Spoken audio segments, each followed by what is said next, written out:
The We evening faced light filtered through hardships the I hope living you room never window of the know. modest two-story But it house was on in Maple those Street, dark casting times long that we shadows found our across the true worn hardwood strength. floor. You see, the Harold thing about Wilson sat in growing his old favorite is you armchair, the one realize with that patches on the all armrest that those he'd little mended himself, moments running were his actually calloused the big fingers over the ones. frame of the photograph in his I lap. remember the winter of Margaret's 48. smile still had the power to warm We his didn't heart have much 15 back years after then, cancer had taken but her. we had each "Well, other. Maggie," he whispered to the empty room, "another Sunday dinner tomorrow."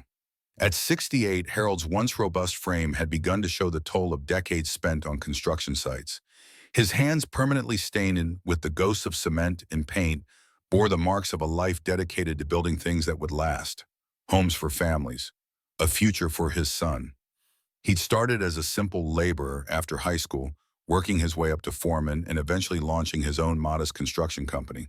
It had never made him rich, but it had been enough to raise Ethan after Margaret passed, enough to pay for his college, enough to help with the down payment on that fancy house in Newton, where his son now lived with Diana and the grandkids.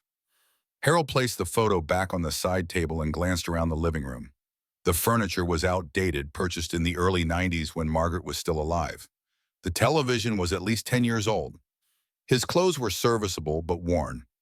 Not because he couldn't afford better, his pension was modest, but adequate, but because every extra dollar had gone to ensuring Ethan had opportunities he never had. "I never needed bonuses or vacations," Harold said to himself, repeating the mantra that had carried him through the lean years. "My son's smile when he got into college was reward enough for all the calluses on these hands." And those calluses had built more than houses. They'd built a life for Ethan that Harold could only have dreamed of for himself. Harvard Business School, an executive position at a tech company in Boston, a beautiful wife, two healthy grandchildren, a home in one of the most exclusive suburbs. The grandfather clock in the hallway, a wedding gift from Margaret's parents, chimed 6 times. Harold rose slowly, his knees protesting after a day spent in the garden. Sunday dinner at Ethan's was at 7. He needed to shower and change into his good clothes, the ones he kept pressed and ready in the closet specifically for these weekly visits. The drive to Newton took 40 minutes. Harold's 15-year-old Ford pickup truck looked conspicuously out of place among the luxury vehicles lining Ethan's neighborhood. He parked at the curb rather than in the driveway, a habit he'd developed after Diana had once mentioned that his old clunker made the property look less prestigious. Ethan's house was impressive, a colonial revival with 4 bedrooms, 3.5 bathrooms, a 3-car garage, and a landscaped yard that was maintained weekly by professionals. At $1.2 million, it was more house than Ethan and Diana had initially been able to afford, but Harold had co-signed the mortgage and quietly helped with payments during the first 2 years when Ethan's salary hadn't quite caught up with his ambitions. Harold rang the doorbell, holding a small potted plant he'd grown himself. Diana answered, her smile tightening almost imperceptibly at the sight of him. "Harold, you're here," she said, accepting the plant with a polite nod. She was wearing designer jeans and a cashmere sweater that probably cost more than Harold's entire wardrobe. "Ethan's in his study finishing up some work emails. Come in." Harold stepped into the foyer, wiping his feet thoroughly on the welcome mat. The house smelled of expensive candles and the pot roast Diana's housekeeper had prepared earlier that day. From the living room, he could hear his grandchildren, Michael and Sarah, playing some kind of video game. "Kids' grandpa's here," Diana called, placing the potted plant on a side table where it would likely be forgotten. Michael, 12, and Sarah, 10, emerged from the living room, eyes still half focused on their devices. "Hi, Grandpa," they said in near unison, accepting his hugs with the dutiful patience of children who had been taught to respect their elders but weren't particularly excited by their company. "I brought you something," Harold said, reaching into his jacket pocket and producing 2 small wooden figures he'd carved himself, a bear for Michael and an owl for Sarah. "Made them in my workshop last week." The children accepted the gifts with polite thanks, but Harold could see they didn't quite know what to make of these simple handmade toys. They were accustomed to electronic gadgets and store-bought items with recognizable brand names. From the kitchen, Harold overheard Diana speaking in hushed tones to someone on the phone. "Yes, he's here now. Brought another one of his plants and some wooden toys for the kids." "I know, right? The musty smell from those old clothes of his takes forever to air out. It really brings down the whole aesthetic of the dining room." Harold pretended not to hear, focusing instead on asking his grandchildren about school. He'd long ago learned that addressing Diana's comments only made things uncomfortable for everyone. Better to maintain the peace to focus on the blessing of being welcome in his son's home at all. Ethan appeared from his study 10 minutes later, dressed in pressed chinos and a button-down shirt that Harold recognized as the brand Diana had once pointedly mentioned cost just under $300. "Dad, good to see you," Ethan said, clapping him on the shoulder. "Sorry, had to wrap up some emails to Tokyo. The market doesn't sleep, you know." "No problem, son," Harold replied, following Ethan to the dining room where Diana was arranging the table with the fine china they use for Sunday dinners. "How's work been treating you?" "Actually fantastic," Ethan said, his face lighting up with the excitement Harold remembered from when he was a boy, showing off a good grade. "Just closed a deal that's going to mean a substantial bonus this quarter. We're thinking about getting a Tesla, the new Model X. Diana's been wanting one for ages." "That's wonderful," Harold said, genuinely happy for his son's success, even as he calculated that a new Tesla would cost more than he'd spent on vehicles in his entire lifetime. "You've always had a head for business. Harvard Business School pays off," Ethan replied with a wink, conveniently omitting that Harold had liquidated his modest investment portfolio to help cover the tuition. Dinner proceeded as it usually did. Diana served the pot roast, which was excellent. Ethan dominated the conversation with stories about work colleagues and the country club, where he was considering taking up membership. The children occasionally chimed in about school or activities. Harold mostly listened, asking questions and offering encouragement. When the conversation turned to their upcoming summer vacation plans, a 2-week trip to Italy, Harold couldn't help but think of all the vacations he and Margaret had postponed. They'd always said they'd travel when Ethan was grown, when the mortgage was paid off, when they'd saved enough. But then Margaret got sick, and all those dreams were filed away in the cabinet of someday that eventually turned into never. "Dad, you're a million miles away," Ethan said, breaking into Harold's thoughts. "Diana was asking if you've given any more thought to her suggestion about the senior living community." Harold blinked, returning to the present. "The one in Brookline, it's very nice, but I'm comfortable in my house. Been there 40 years now." Diana exchanged a glance with Ethan. "It's just that it's so much house for one person, Harold, and the maintenance must be overwhelming at your age." "I manage fine," Harold said mildly. "The garden keeps me active." "But wouldn't it be nice to have people your own age around," Diana pressed, "and medical staff if you need them?" What she didn't say, but what Harold heard clearly, was that they thought he was becoming a burden. That his modest home in the working-class neighborhood where he'd raised Ethan was somehow embarrassing now. That at 68, he should be tucked away somewhere, with other old people out of sight and mind. "I'll think about it," he said, knowing he wouldn't. Later, as they moved to the living room for coffee and the dessert Diana had picked up from the upscale bakery in town, Harold noticed a large envelope on the sideboard addressed to him. It was the paperwork he'd been expecting, the final documents transferring full ownership of his house to Ethan. A month earlier, after one of Diana's more persistent conversations about estate planning and avoiding probate, Harold had agreed to transfer the deed to Ethan. The house, now worth about $450,000, thanks to the booming Massachusetts real estate market, would be Ethan's, with the understanding that Harold would live there for the rest of his life. It had seemed like a sensible decision at the time. The house would eventually go to Ethan anyway. This way, there would be no estate taxes, no probate court. But seeing the papers there ready for his signature, Harold felt an unexpected pang of something. Not quite regret, but perhaps a recognition that this was one more piece of himself he was giving away. "The lawyer dropped those by yesterday," Ethan said, following Harold's gaze. "No rush, but when you're ready to sign them, I can get them notarized at the bank." Harold nodded, picking up the envelope. "I'll look them over this week." The evening continued pleasantly enough, though Harold couldn't help noticing how Diana subtly steered Ethan away from any conversations about helping Harold with house repairs or projects. There was always an alternative suggestion, a handyman service, a lawn care company, always with the implication that Harold was becoming too old to manage on his own. When it was time to leave, Ethan walked him to the door, while Diana supervised the children's bedtime preparations.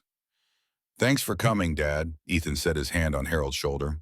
"Oh, before I forget, we're hosting a dinner party next Saturday. Some colleagues and potential investors I want to impress. Would be great if you could come." "Of course," Harold replied, touched to be included. "Anything I can bring." "Just yourself," Ethan said quickly. "Diana's got a caterer handling everything. 7 o'clock business casual." Harold nodded, knowing business casual meant his one good suit, the one he'd bought for Margaret's funeral and had barely worn since. "I'll be there," he promised, hugging his son goodbye. On the drive home, Harold thought about the transfer papers in the envelope beside him. He'd signed them, of course. What was the house really, but walls and a roof, the memories it contained of Margaret, of raising Ethan? Those would remain his, no matter whose name was on the deed. Still, as he pulled into his driveway and looked at the modest home he'd bought as a young man, with a pregnant wife and dreams bigger than his bank account, he couldn't shake the feeling that something important was slipping away. The dinner party at Ethan and Diana's house was more elaborate than Harold had anticipated. Valet parking had been arranged for the guests' luxury vehicles, making Harold's decision to park his pickup truck around the corner seem prescient. The house had been transformed with floral arrangements and subtle lighting. Waitstaff in black and white circulated with trays of appetizers and champagne. Harold arrived 15 minutes early, as was his habit, dressed in his dark gray suit with a blue tie that Margaret had given him for their 20th anniversary. Diana greeted him at the door, her smile strained. "Harold, you're early," she said, accepting his awkward cheek kiss. She was wearing a black cocktail dress that Harold suspected cost more than his monthly pension. "We're still setting up. Would you mind waiting in the study? Ethan's just finishing up some calls." Harold allowed himself to be ushered to Ethan's home office, understanding that Diana didn't want him wandering around while the final preparations were made. The study was impressively appointed with leather furniture, built-in bookshelves, and a desk that looked like it had been carved from a single piece of mahogany. On the walls were Ethan's diplomas, professional certifications, and photos of him with various business leaders and minor celebrities. Notably absent were any photos of Harold or of Margaret. Ethan's laptop was open on the desk, the screen showing an email from Vanguard Investments. Harold wasn't intentionally snooping, but the subject line caught his eye. Quarterly statement, joint account number 7729. It was the joint account Harold had opened with Ethan years ago when he'd been helping with the mortgage. Harold had nearly forgotten about it, assuming Ethan had removed his name once the financial assistance was no longer needed. The fact that it still existed and was still joint was interesting. Ethan entered the study, cutting short Harold's thoughts. "Dad, you made it," he said, closing the laptop as he approached. "Thanks for coming. Tonight's really important. We've got the CEO and several board members attending, plus some potential investors from Singapore." "Sounds like a big night," Harold said. "How can I help?" Ethan hesitated, choosing his words carefully. "Just be yourself, but maybe keep the construction stories to a minimum. These are sophisticated people and we want them to feel like they're in good company." Harold nodded, understanding perfectly what Ethan was asking. "Don't embarrass us with stories about working with your hands. Don't remind everyone that your son comes from humble beginnings. Be present, but not too present." "I'll let Diana handle the conversation," Harold assured him. The guests began arriving at 7, a parade of expensive suits and designer dresses. Harold was introduced simply as Ethan's father, with no mention of his career or accomplishments. He noticed he was seated at the far end of the table away from Ethan, and the important guest next to an elderly woman who turned out to be the retired mother of one of the board members. The conversation around them flowed freely, fueled by excellent wine and the shared language of wealth and privilege. Harold listened more than he spoke, finding little to contribute to discussions about recent trips to Bali, the challenges of finding good household staff, or the performance of various hedge funds. "It's a constant struggle," said a man Harold had been introduced to as the CFO of Ethan's company. "My parents are in their 70s and refusing to move into assisted living. They insist on staying in that drafty old house in Vermont where I grew up." Several guests nodded sympathetically. "We finally convinced my father to move to Palm Greens," said a woman in a red dress. "He fought it for years, but now he loves it. Plays golf every day, has lady friends for dinner." She laughed, a tinkling sound that somehow managed to be both amused and condescending. "Best decision we ever made for him, even if he didn't know it at the time." "That's the thing about that generation," said another man, gesturing with his wineglass. "They don't always know what's good for them. Sometimes you have to take matters into your own hands." Harold took a sip of water, noting how they discussed their parents as if they were children, incapable of making their own decisions. He wondered if Ethan and Diana had similar conversations about him when he wasn't present. "We're still working on convincing my dad to move to Brookline Estates," Ethan said, glancing down the table at Harold with what might have been apology, but looked more like embarrassment. "It's a process. Well, they can be stubborn, the CFO said. My advice, don't wait too long. The older they get, the harder it is to transition them. Harold felt a chill at the way they discussed transitioning their parents as if they were managing assets rather than human beings with lifetimes of experience and dignity. The dinner itself was exquisite, multiple courses of beautifully presented food that Harold could barely identify, let alone pronounce. He ate carefully, mindful of making any mistakes that might embarrass Ethan. Midway through the main course, as Harold was cutting a piece of what he thought might be duck, his knife slipped, sending a small splash of sauce onto the pristine white tablecloth. "Oh," he said immediately, dabbing at the spot with his napkin. "I'm sorry about that." Instead of the polite assurance he expected, Harold was met with an awkward silence. Diana's face tightened in obvious irritation while Ethan looked mortified. "Dad?" Ethan said, his voice strained with forced patience. "Why don't you let the staff handle that?" The woman in the red dress tittered behind her hand. "It's just like having children at the table again, isn't it? My father's the same way, can't take him anywhere without a bib." More laughter rippled around the table, and Harold felt his cheeks grow warm. He stopped dabbing at the stain and placed his napkin back in his lap, suddenly hyper-aware of every movement he made. "You know," said the CFO, clearly emboldened by the expensive wine, "this is exactly why elder care facilities exist. No offense, Mr. Wilson, but at a certain point, people just can't take care of themselves properly anymore." "Dad's not there yet," Ethan said quickly, but his tone suggested yet was the operative word. "I manage just fine on my own," Harold said quietly, unable to remain silent any longer. "Been taking care of myself for nearly 70 years now." Diana laughed nervously. "Harold still lives in the house where Ethan grew up. It's quaint. But we're discussing options, aren't we, Harold?"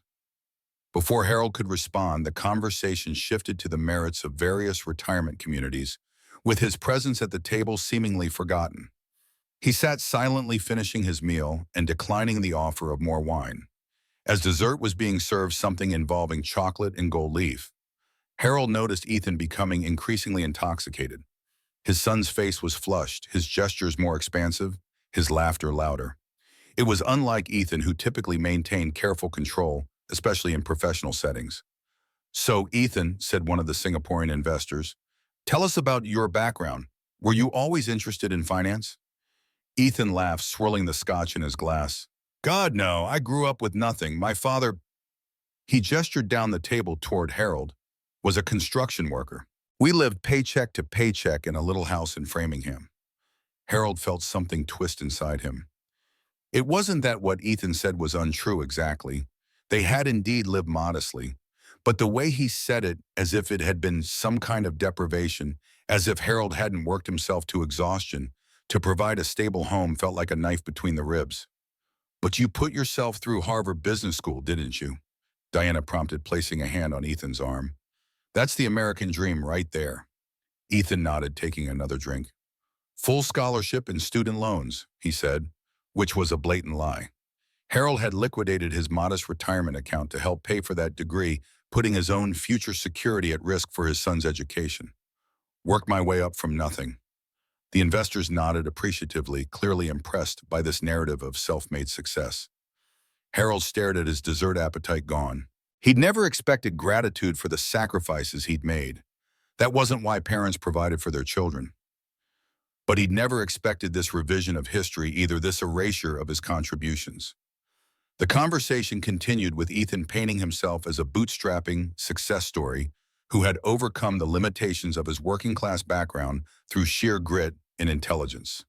Each word felt like another small betrayal, another denial of all Harold had given. When the coffee was served, Harold excused himself to use the restroom. In the hallway, he paused, steadying himself against the wall, suddenly feeling every one of his 68 years. "He's becoming such a liability," he heard Diana's voice from the dining room. "Did you see that mess he made with the sauce?" I know," Ethan replied, his words slightly slurred. "We're working on the Brookline situation. Once the house transfer is complete, we'll have more leverage." "Good," said another voice, the CFO, Harold thought. "These things are never easy, but sometimes you have to be firm. My father resisted too, but in the end, he didn't really have a choice." Harold returned to the bathroom, closing the door quietly behind him. He stared at his reflection in the mirror, the lined face, the gray hair, the tired eyes. When had he become a situation to be managed? When had his son started seeing him not as the man who had raised him, but as a burden to be strategically handled? After composing himself, Harold returned to the dining room just as the conversation had turned to a golfing trip. Several of the men were planning to Pebble Beach. "You play Mr. Wilson?" asked one of the board members, perhaps trying to politely include him. "No," Harold replied simply. "Never had the time or money for golf." An uncomfortable silence followed, broken by Diana quickly changing the subject. As the evening wound down and guests began to depart, Harold prepared to make his exit as well. He thanked Diana for dinner and was looking for Ethan to say goodbye when he heard raised voices from the kitchen. "I can't believe you mentioned the scholarship thing," Diana was saying, her voice tight with anger. "Your father was sitting right there. What if he'd contradicted you?" "He wouldn't," Ethan replied dismissively. "And anyway, it's not like Chen is going to fact-check my Harvard funding." It made for a better story. "Well, it was risky, and you need to stop drinking so much at these events. You nearly knocked over your water glass. Between you and your father, it's like managing children." Harold stepped back, not wanting to eavesdrop further. He found Ethan's assistant and asked her to tell his son he was leaving, then slipped out the front door without further goodbyes. The night air was cool against his face as he walked to his truck around the corner. He sat behind the wheel for a long moment before starting the engine, replaying the events of the evening in his mind. The lies about Harvard, the plans for leverage once the house was transferred, the comparison to a child who couldn't care for himself. Each recollection stung afresh.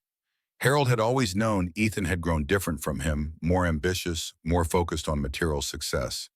But until tonight, he hadn't realized how completely Ethan had rewritten their history, erasing Harold's sacrifices in favor of a narrative that cast himself as the sole author of his success. As he drove home through the quiet streets, Harold thought about the transfer papers sitting on his desk, still unsigned. For the first time, he wondered if signing them would be a mistake. The following Sunday, Harold called Ethan to say he wouldn't be able to make dinner due to a touch of the flu. It was a small lie, but he needed time to think, to process what he'd learned at the dinner party. Instead of resting, however, Harold spent the day going through his files, insurance policies, bank statements, property documents, and the paperwork for that joint account he'd glimpsed on Ethan's computer. What he found disturbed him deeply. The joint account, which Harold had opened to help Ethan with house payments during those first lean years, had never been closed. Instead, Ethan had been using it for personal expenses, luxury vacations, Diana's Jewelry Country Club, memberships, all while Harold's name remained on the account, potentially making him liable for any issues that might arise. More concerning was the mortgage paperwork. Harold had co-signed 5 years ago, helping Ethan secure a better interest rate with his excellent credit history. But contrary to what Ethan had told him, Harold had never been removed as a co-borrower. He was still legally responsible for an $875,000 loan on a house where he was increasingly made to feel unwelcome. Then there were the personal loans, $65,000 over 3 years to help with credit card debt, car down payments, and home renovations. Loans that Ethan had promised to repay, but which had gradually been reframed as gifts in their conversations. Harold sat at his kitchen table, surrounded by papers that told a story very different from the one Ethan had presented to his colleagues. Not the story of a self-made man who had pulled himself up by his bootstraps, but of a son who had repeatedly relied on his working-class father's financial support while simultaneously distancing himself from that same background. The transfer papers for the house lay untouched on the corner of the table. Harold had been about to sign them last week before the dinner party. Now he wasn't so sure. His thoughts were interrupted by the ringing of the doorbell. To his surprise, Ethan stood on the porch, a container of soup in his hands. "Dad," he said, looking genuinely concerned, "Diana said I should check on you. Real flu can be dangerous at your age." Harold felt a flicker of warmth at his son's apparent concern, quickly tempered by the realization that Ethan might be there more about the transfer papers than his well-being. "Thanks, son," he said, stepping back to let Ethan in. "I'm feeling better already. Just needed a quiet day." Ethan's eyes immediately went to the papers spread across the kitchen table. His expression shifted subtly. "Doing some organizing." "Just reviewing my financial situation," Harold said mildly. "At my age, it's good to have everything in order." Ethan nodded, placing the soup on the counter. "Speaking of which, did you get a chance to look over those transfer papers?" "The lawyer's been asking." And there it was, the real reason for the visit. Not concern for Harold's health, but concern for the property transaction. I've been reviewing them, Harold said.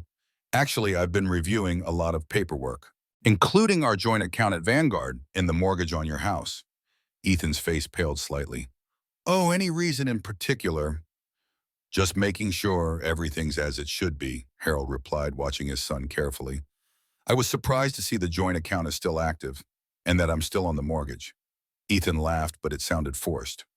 Just administrative oversight. I meant to take care of that ages ago. You know how it is with paperwork, it's always at the bottom of the to-do list. Seems like an important thing to overlook, Harold observed, especially for a financial executive. The atmosphere in the kitchen had shifted, tension crackling between them like static electricity. Look, Dad, Ethan said, his voice taking on the patient tone he often used when explaining something he deemed beyond Harold's comprehension. It's just been convenient to keep things as they are. But if you're worried, I can take care of it this week. Harold nodded, saying nothing. So about those transfer papers, Ethan prompted again. I'm still thinking about it, Harold said. No rush, right? It's not like I'm planning to go anywhere anytime soon. Something flashed in Ethan's eyes, frustration, perhaps, or calculation. Of course not, but it would be good to get it done for estate planning purposes.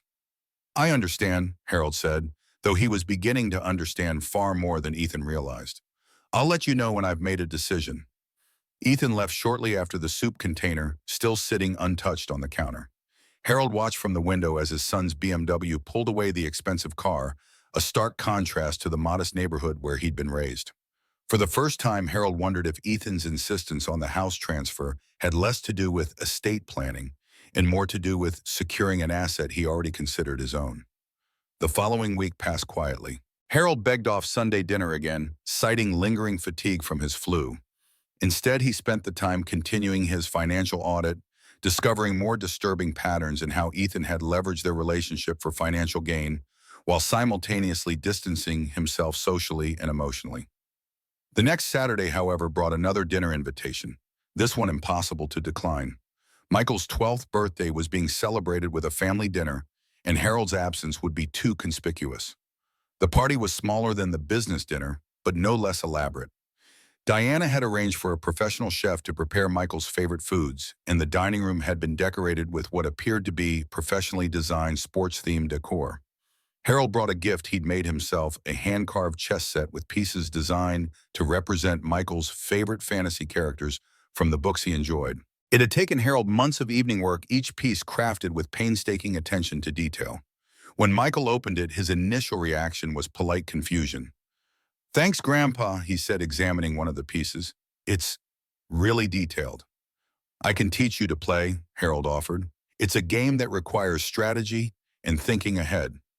Michael already has chess on his iPad, Dana interjected smoothly. But this is very rustic. We could put it on display in the game room. Harold nodded, trying not to show his disappointment. He'd hoped the gift might create a connection, a reason for Michael to spend time with him, learning the game. Instead, it had been relegated to a decorative curiosity, something to be looked at rather than used. The dinner proceeded with the usual pattern. Ethan dominated the conversation with stories about work. Diana managed the logistics of serving and hosting, and Harold observed from the periphery. The children were more animated than usual, excited by the birthday celebration, but Harold still felt the invisible wall that had seemed to separate him from the family his son had created. After dessert, as Diana was organizing the children for bed, despite their protests, Ethan pulled Harold aside in the study. Dad, he said, closing the door for privacy. I wanted to talk to you about something important. Harold nodded, taking a seat in one of the leather armchairs. What's on your mind, son?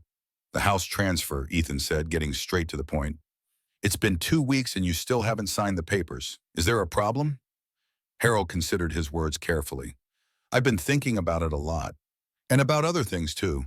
The joint account, the mortgage, the loans. Ethan's expression tightened. I told you those are administrative oversights. I'm planning to fix them. Are they, though? Harold asked quietly. Or is it convenient to keep my name on the accounts in the mortgage, to maintain access to my assets while keeping me at arm's length? What are you talking about? Ethan said, his voice rising slightly. I've never taken advantage of you. The $65,000 in loans that were never repaid, Harold said. The joint account you've been using for luxury purchases. The mortgage I'm still legally responsible for on a house where I'm made to feel like an embarrassing guest. Ethan's face flushed. That's not fair. We've always welcomed you here. Have you? Harold asked. At the dinner party, you told your colleagues you paid for Harvard on scholarships and loans. You didn't mention that I liquidated my retirement account to help you. You seated me at the far end of the table away from the important guests. Diana refers to me as Ethan's father rather than by name. You're being overly sensitive, Ethan said dismissively, and bringing up ancient history. So what if I simplified my Harvard story? It makes for better networking. It wasn't just simplified, Harold said. It was a lie that erased my contribution. Just like you've been erasing me from your life while still benefiting from my financial support. The study door opened and Diana looked in, her expression shifting from social smile to concern as she read the tension in the room. Everything okay in here? She asked. Fine, Ethan said tightly. Dad's just having some concerns about the house transfer. Diana's eyes narrowed slightly. What concerns, Harold? It's a straightforward transaction that benefits everyone. You get to stay in the house for life, and Ethan avoids probate later. It's simple estate planning. Harold looked between his son and daughter-in-law, seeing clearly for the first time the united front they presented, not out of malice perhaps, but out of a shared worldview that valued status and financial advantage above emotional bonds. I'm still considering it, Harold said finally. It's a big decision. Diana exchanged a glance with Ethan, something unspoken passing between them. Well, don't consider too long, she said, her tone carefully light. The lawyer charges by the hour for all these consultations. After they returned to the living room, the evening continued with superficial pleasantries, but the undercurrent had changed.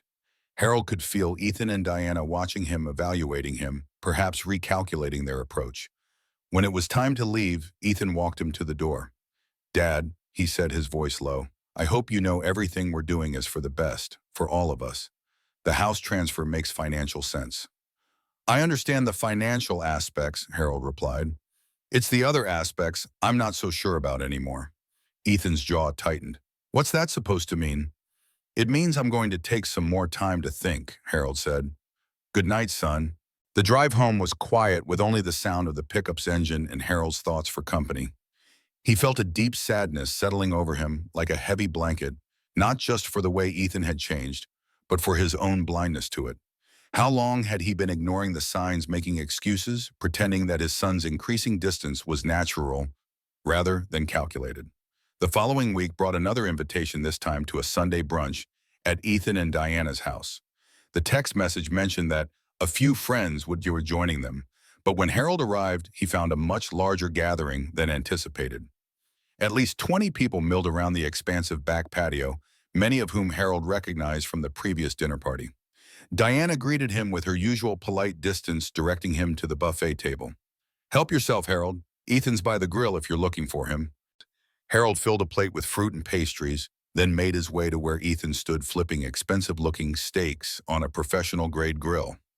His son was holding court with several men in golf shirts, all clutching mimosas and laughing at something Ethan had just said. Dad, Ethan said, noticing him. Glad you could make it. Have you met Jim? He's with Brookline Estates, the community we were telling you about. Harold shook hands with a smooth-looking man in his 40s who smiled with practiced warmth. Mr. Wilson, pleasure to meet you. Ethan's told me all about your situation. My situation, Harold repeated, glancing at his son. Your living arrangement, Jim clarified, not picking up on the tension. We have a beautiful unit available right now in our senior complex. Independent living, but with all the amenities and care options you might need as you progress. Harold felt something cold settle in his stomach. I see. And Ethan's been discussing this with you. Oh yes, Jim said enthusiastically. We've been over the floor plans, the financial arrangements, everything. Just waiting on you to come for a tour. In fact, we could go tomorrow if you're free. Harold looked at Ethan, who at least had the grace to appear uncomfortable. I thought it would be good for you to have options, Dad, especially with the house transfer coming up. The house transfer that I haven't agreed to yet, Harold said quietly. An awkward silence fell over the small group. Jim, sensing the tension, excused himself to check on those mimosas. "Dad," Ethan said once they were alone, his voice low and intense, "you're being unreasonable.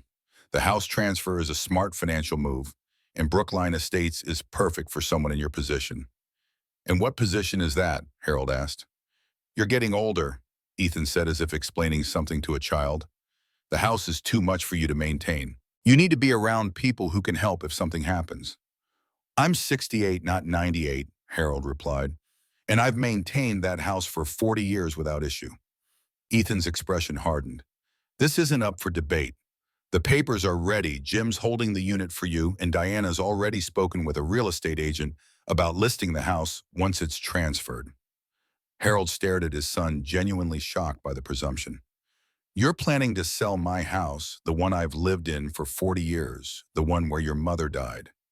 "It makes financial sense," Ethan insisted. "The market's hot right now, and that neighborhood is finally gentrifying. We could get top dollar and use the proceeds to secure your spot at Brookline." "No," Harold said, the word falling between them like a stone. "I'm not signing the transfer. I'm not moving to Brookline Estates, and I'm not selling my home." Ethan's face flushed with anger. "Don't be stubborn, Dad. This isn't just about you. It's about what's best for the family." "The family," Harold repeated, "or what's best for you and Diana?" "What's that supposed to mean?" Ethan demanded. Before Harold could respond, Diana appeared at Ethan's side, her smile fixed in place but her eyes calculating. "Everything okay here? The Chens are asking about your investment strategy, Ethan." "Fine," Ethan said tersely. "Dad and I were just discussing his living situation." "Oh, good," Diana said, turning her attention to Harold. "Did Ethan tell you we've already reserved the deposit on the Brookline unit? It's really lovely, Harold. Much more appropriate for someone at your stage of life." Harold looked between them, seeing clearly the united front they presented. Not malicious, perhaps, but determined to arrange his life according to their convenience and financial benefit, with little regard for his wishes or dignity. "I should go," Harold said quietly. "Dad, don't be like that," Ethan said, his tone a mixture of exasperation and condescension. "We're just trying to help." "I'm not sure that's what this is," Harold replied. He set his barely touched plate on a nearby table. "Thank you for brunch. I'll see myself out." As Harold walked through the house toward the front door, he overheard Diana speaking to one of her friends. "Elderly parents can be so difficult. They just don't understand what's best for them." The drive home was a blur, Harold's thoughts racing as he processed what he'd just learned. Ethan and Diana weren't simply suggesting a senior community. They had already made arrangements, paid deposits, and planned to sell his house out from under him once the transfer was complete. It was a betrayal so complete that Harold couldn't quite grasp it all at once. The son he'd sacrificed everything for had been systematically planning to divest him of his autonomy, his home, and his dignity, all while maintaining the narrative that it was for his own good. When Harold arrived home, he sat in his truck for a long time, staring at the modest house he'd built a life in, the house where Margaret had died, the house where he'd raised Ethan from a colicky baby to a promising young man, the house that apparently his son now viewed as nothing more than an asset to be liquidated for financial gain. Inside, Harold moved through the familiar rooms, seeing them now through new eyes. The worn furniture that Diana found embarrassing. The family photos that documented a shared history Ethan seemed eager to revise. The workshop in the basement where he'd spent countless hours creating things with his hands. Toys for Ethan as a boy, furniture for their home, and most recently the chess set that would likely gather dust in some forgotten corner of his son's mansion. In his study, Harold sat at the desk and pulled out the house transfer papers he still hadn't signed. He read them carefully now, noting the clauses that would give Ethan full control of the property while allowing Harold to remain as essentially a tenant. There was nothing explicitly stating that Harold couldn't be moved elsewhere if Ethan deemed it necessary. Next, he reviewed the joint account statements, the mortgage paperwork, the loan documents, all the financial threads that still connected him to his son's life, even as the emotional bonds had frayed almost to breaking. As the evening shadows lengthened across the room, Harold came to a decision. Not out of anger or a desire for revenge, but out of a clear-eyed recognition that the relationship he thought he had with his son no longer existed and perhaps never had, at least not in recent years. He would need to speak with a lawyer, his bank, maybe a financial advisor. He would need to sever the financial entanglements that Ethan had maintained while simultaneously pushing Harold to the periphery of his life. It wouldn't be about punishment. It would be about reclaiming his dignity, his autonomy, and whatever years he had left. The following Sunday, Harold didn't call to cancel dinner. He simply didn't show up. When Ethan texted, then called Harold, let the messages go to voicemail. He needed time to think, to plan, to decide on the right course of action. Monday morning, Harold made an appointment with an attorney, not the family lawyer who had drawn up the transfer papers, but a new one recommended by a former colleague. He needed independent advice from someone with no connection to Ethan or his interests. As he drove to the appointment, Harold thought about the dinner party again, about the moment that had clarified everything. Not just Ethan's lies about Harvard or Diana's thinly veiled contempt, but the plans they'd been making without his knowledge or consent. The assumption that his life, his home, his future were all ultimately under their control. And for the first time, Harold allowed himself to acknowledge the full extent of what had been happening. His son had been systematically using him for financial benefit while simultaneously pushing him out of his life. It was a bitter realization, but also a clarifying one. And with clarity, Harold knew exactly what he needed to do next. Harold couldn't sleep that night. The conversation with the attorney, Mr. Peterson, kept replaying in his mind. The older lawyer had listened carefully to Harold's situation, his bushy white eyebrows furrowing as Harold explained about the joint accounts, the co-signed mortgage, and the house transfer papers he'd nearly signed. So you're telling me, Peterson had said, leaning forward in his leather chair, that your son has maintained these financial connections while simultaneously planning to move you into assisted living and sell your home. Harold had nodded, the truth of it still painful to acknowledge aloud. And you co-signed his mortgage, loaned him substantial sums that were never repaid, and he's now presenting a narrative that erases your contributions entirely. That's correct, Harold had replied. Peterson had removed his glasses, polishing them thoughtfully with a handkerchief. Mr. Wilson, I've been practicing elder law for 40 years. What you're describing is unfortunately not uncommon. Children who view their parents as financial resources rather than people deserving of respect and autonomy. Now staring at the darkened ceiling of his bedroom, Harold considered Peterson's advice. The attorney had outlined several options, all perfectly legal, all within Harold's rights. But taking those steps would irrevocably change his relationship with Ethan. It would make explicit what had been implicit in recent years, that the bond between them had fundamentally changed. Harold rose early the next morning, made coffee, and sat at his kitchen table with a notebook. He began listing every financial connection between himself and Ethan, the joint account, the mortgage co-signature, the outstanding loans, the house deed. For each item, he wrote down the action he needed to take. His phone buzzed with a text from Ethan. "Dad, we missed you at dinner yesterday. Everything okay?" Harold set the phone aside without responding. For once, he needed to think about his own interests rather than immediately addressing his son's concerns. By noon, he had a clear plan of action. It wasn't about revenge or punishing Ethan. It was about reclaiming his autonomy and protecting himself from decisions others were trying to make for him. He would meet with the bank, update his will, and consult with the real estate agent, all before speaking with Ethan again. As Harold was preparing to leave for his first appointment, there was a knock at the door. He opened it to find Diana standing on his porch, her expression a careful mask of concern. "Harold," she said, "we've been worried. You didn't show up for dinner, and you're not answering Ethan's calls." "I needed some time to think," Harold replied, not inviting her in. Diana's eyes darted past him to the interior of the house. "Think about what is this about the Brookline Estates situation, because we're really trying to do what's best for you." "Are you?" Harold asked mildly. Something flashed in Diana's eyes, irritation perhaps, or calculation. "Of course we are. You're getting older, Harold. The house is too much for you, and frankly, we are concerned about your decision-making lately." "My decision-making," Harold repeated. "Yes," Diana said, her tone becoming more confident. "Ethan mentioned you've been reviewing financial documents, asking questions about accounts that have been set up for years. It's concerning behavior." Harold almost laughed at the absurdity of it. Reviewing his own financial information was now being framed as a sign of diminished capacity. "I appreciate your concern," he said, "but I'm perfectly capable of managing my affairs." "Well, that's debatable," Diana replied, her mask of concern slipping slightly. Ethan thinks it might be time for a more thorough evaluation of your situation, medically speaking. And there it was, the implied threat that if Harold didn't comply with their plans, they might seek to have him declared incompetent. The realization sent a chill through him. "I have an appointment," he said, reaching for his coat. "We can discuss this another time." Diana's eyes narrowed. "The house transfer papers, Harold. They need to be signed this week." The lawyer's getting impatient.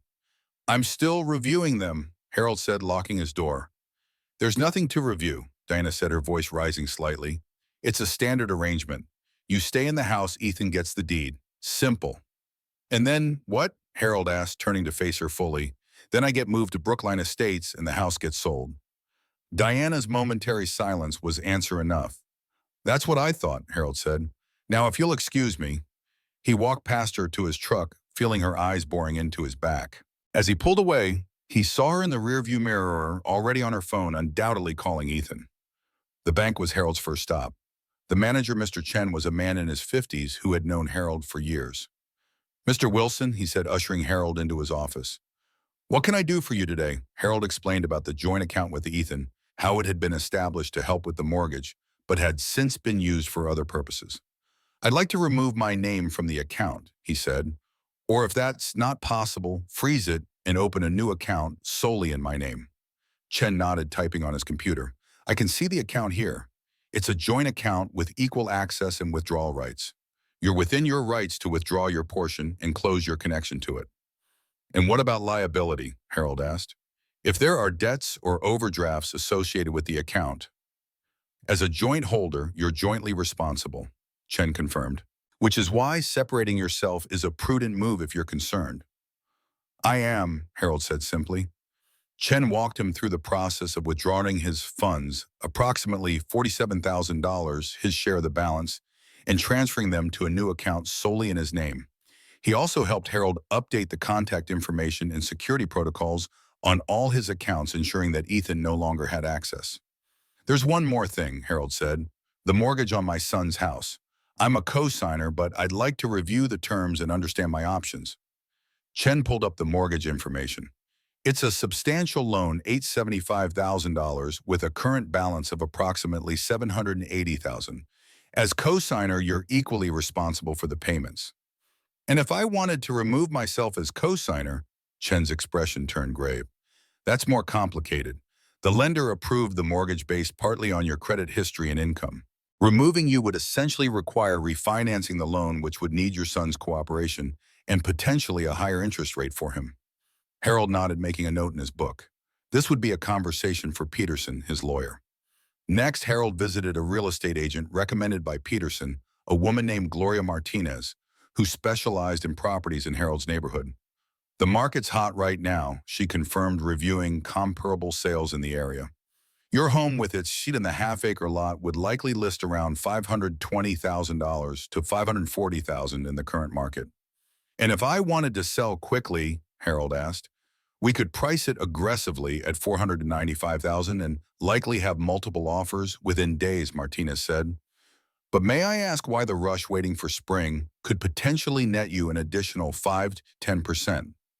Harold explained his situation in broad terms, his need to make decisions about his property before others made them for him. "I see," Martinez said, her expression softening with understanding. "In that case, I'd recommend we start the process immediately. I can have a photographer out tomorrow, listing live by Friday."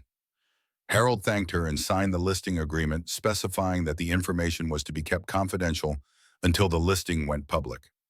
He didn't want Ethan or Diana finding out prematurely. By late afternoon, Harold had accomplished everything on his list for the day. He'd separated his finances from Ethan's, initiated the home selling process, and scheduled another meeting with Peterson to discuss the mortgage situation. He felt a weight lifting, not the burden of the decisions themselves, but the clarity that came with taking action. His phone had buzzed throughout the day, with messages from Ethan growing increasingly urgent and irritated. Finally, as Harold pulled into his driveway, it rang again. This time he answered. "Dad," Ethan said without preamble, "what the hell is going on? Diana said you were acting strange, and now the bank tells me there's an issue with our joint account."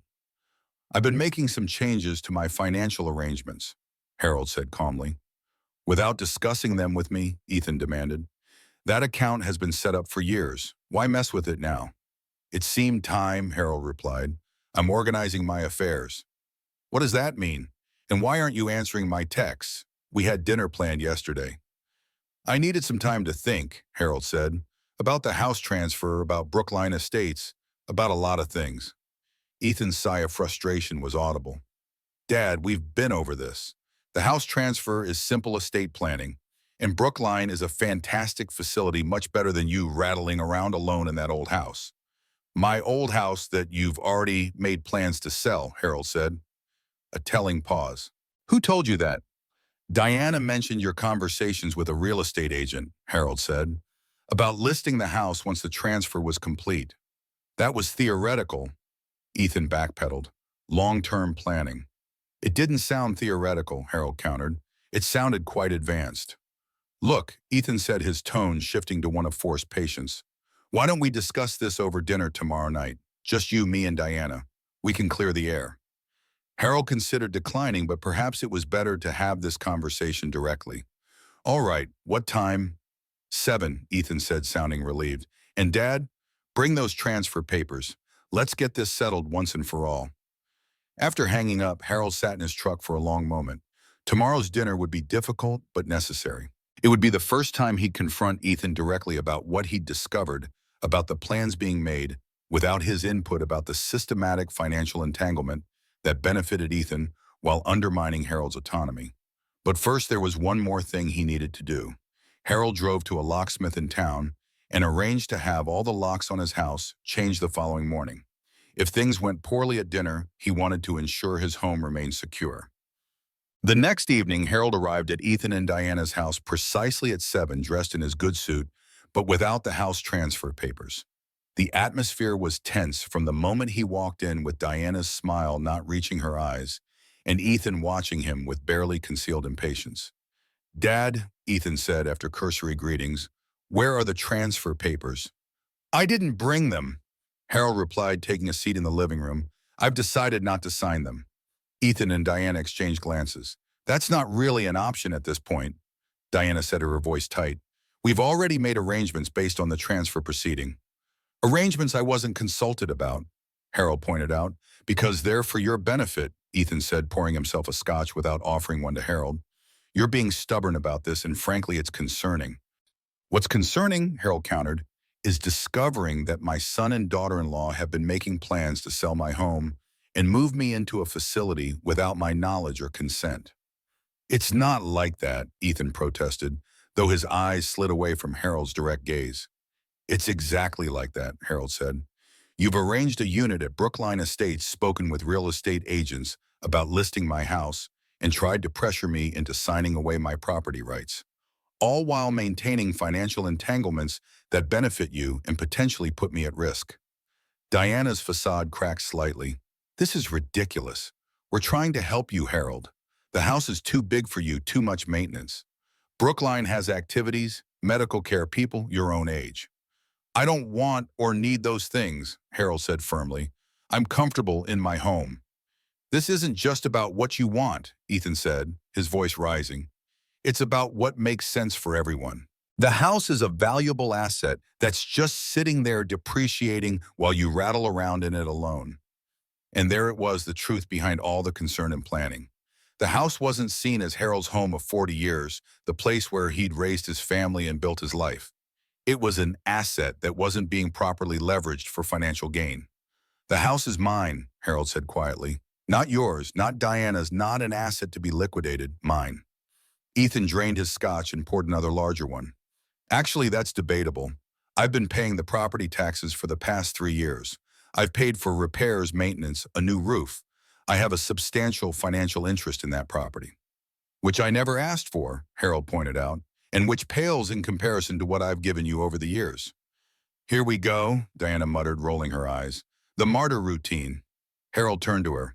It's not martyrdom to acknowledge reality, Diana. I liquidated my retirement account to pay for Ethan's Harvard education.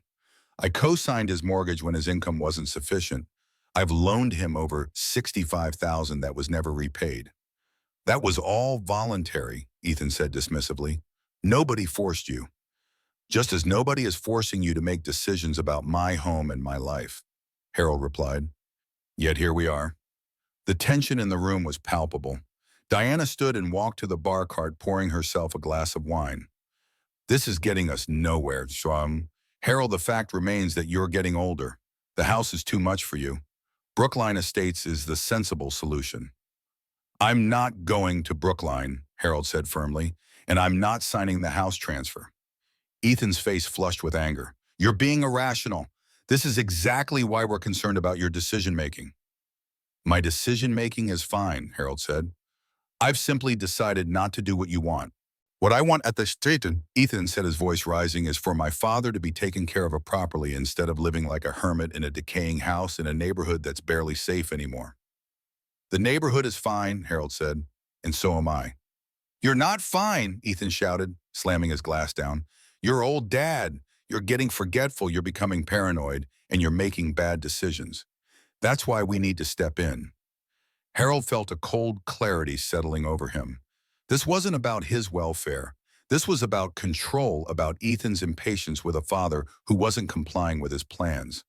I've made an appointment for you, Diana interjected smoothly, with Dr. Michaels next week for an evaluation.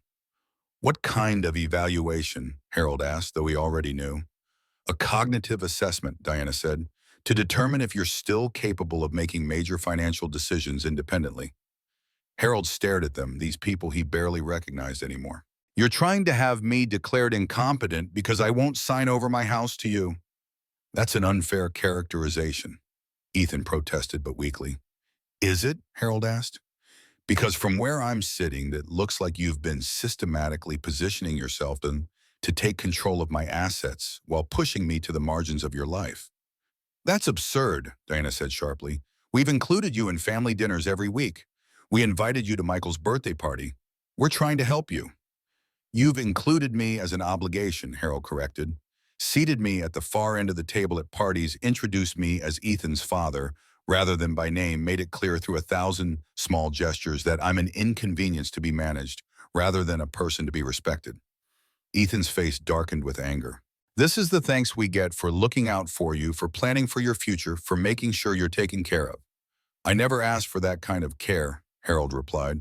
What I ask for, what any parent asks for, is basic respect and consideration. Respect, Ethan repeated, his voice dripping with derision. You want respect for what exactly? For working a blue-collar job your whole life, for never advancing beyond foreman, for living in the same modest house for 40 years while the rest of the world passed you by. Each word landed like a blow, revealing the contempt that had been simmering beneath the surface for years. I want respect, Harold said quietly, for raising you alone after your mother died, for working 60-hour weeks so you could have opportunities I never had, for sacrificing my own comfort and retirement security so you could attend an Ivy League school and become the success you are today. Oh, please, Diana interjected. Everyone's parents make sacrifices.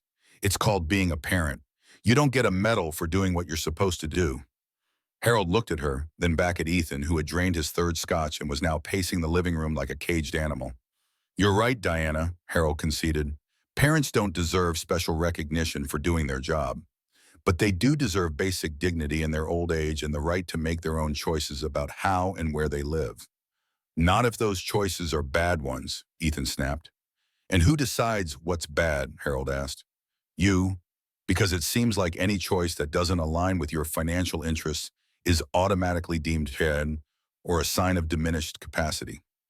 Ethan stopped pacing and turned to face Harold, his expression twisted with anger. You know what? This conversation is pointless. You've clearly made up your mind to be difficult.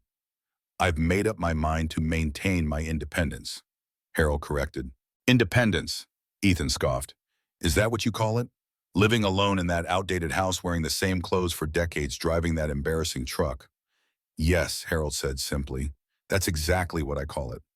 Making my own choices based on my own values rather than what others think I should want or have. Your values, Diana said with a dismissive wave, are from another era. Things change, Harold. People evolve, except you apparently. Harold studied them both, his son flushed with alcohol and anger, his daughter-in-law cold and calculating. These were not people who had his best interests at heart. These were people who saw him as an obstacle to their plans, a problem to be managed. "I think I should go," Harold said, rising from his seat. "Sit down, Dad," Ethan ordered. "We haven't resolved anything yet." "I've resolved what I needed to," Harold replied. "I won't be signing the transfer papers. I won't be moving to Brookline Estates. And I won't be attending any evaluation with Dr. Michaels." "You don't have a choice," Ethan said, stepping closer, his voice low and threatening. "If you won't cooperate, we'll have to take more formal steps." "Are you threatening to have me declared incompetent because I won't give you my house?" Harold asked, wanting to hear him say it directly. Ethan's jaw clenched.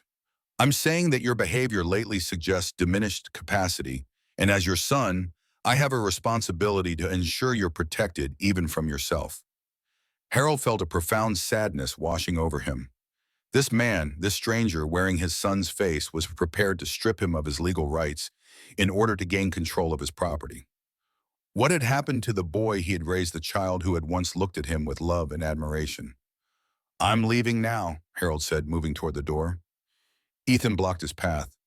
"The transfer papers, Dad. This would all be so much simpler if you just signed them."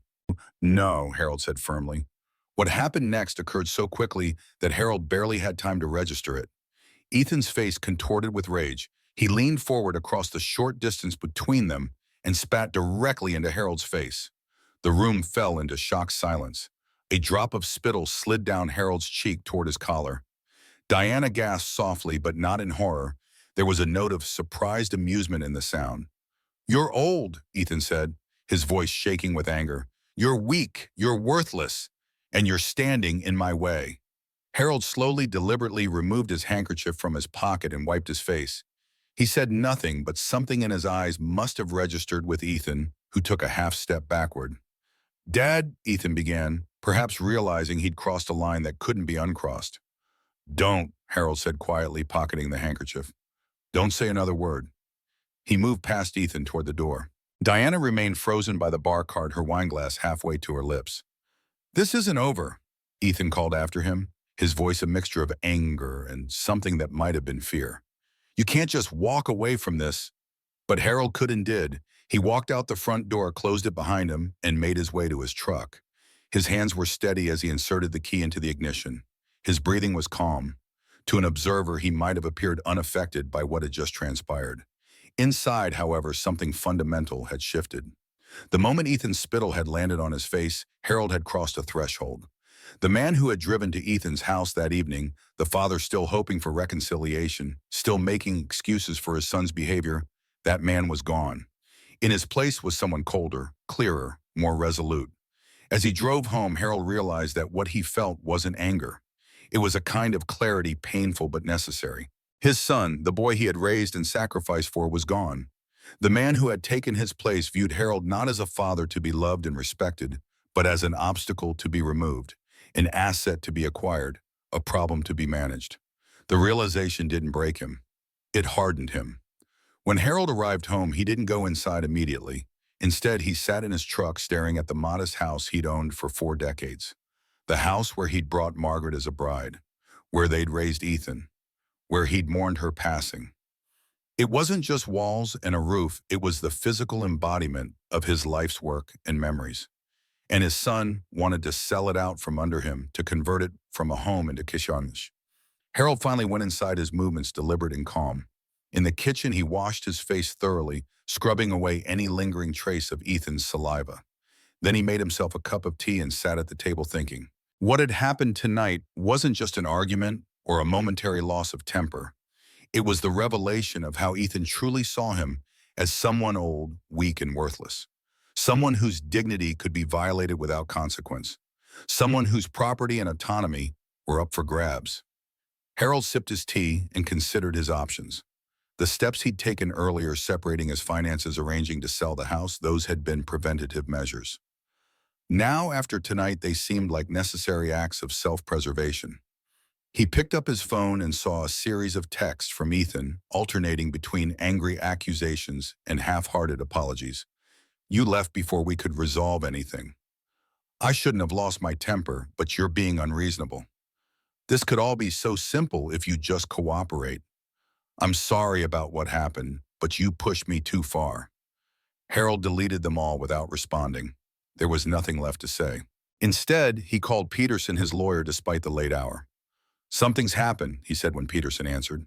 I need to accelerate everything we discussed. Are you all right? Peterson asked, concern evident in his voice. I'm fine, Harold said, but I need to move quickly now. Can you come to my house tomorrow morning? There are papers I need to sign. Peterson agreed and Harold hung up. Next, he called Gloria Martinez, the real estate agent. I want to list the house immediately, he said. Not next week, tomorrow. That's unusually fast, Martinez said cautiously. Is everything okay, Mr. Wilson? Everything's fine, Harold assured her. But circumstances have changed, and I need to move quickly. Martinez agreed to send a photographer first thing in the morning and have the listing live by afternoon. Harold thanked her and hung up. Finally, he called the locksmith who had changed his locks that morning and arranged for additional security measures, a deadbolt for the back door window locks, and motion sensor lights around the perimeter of the house.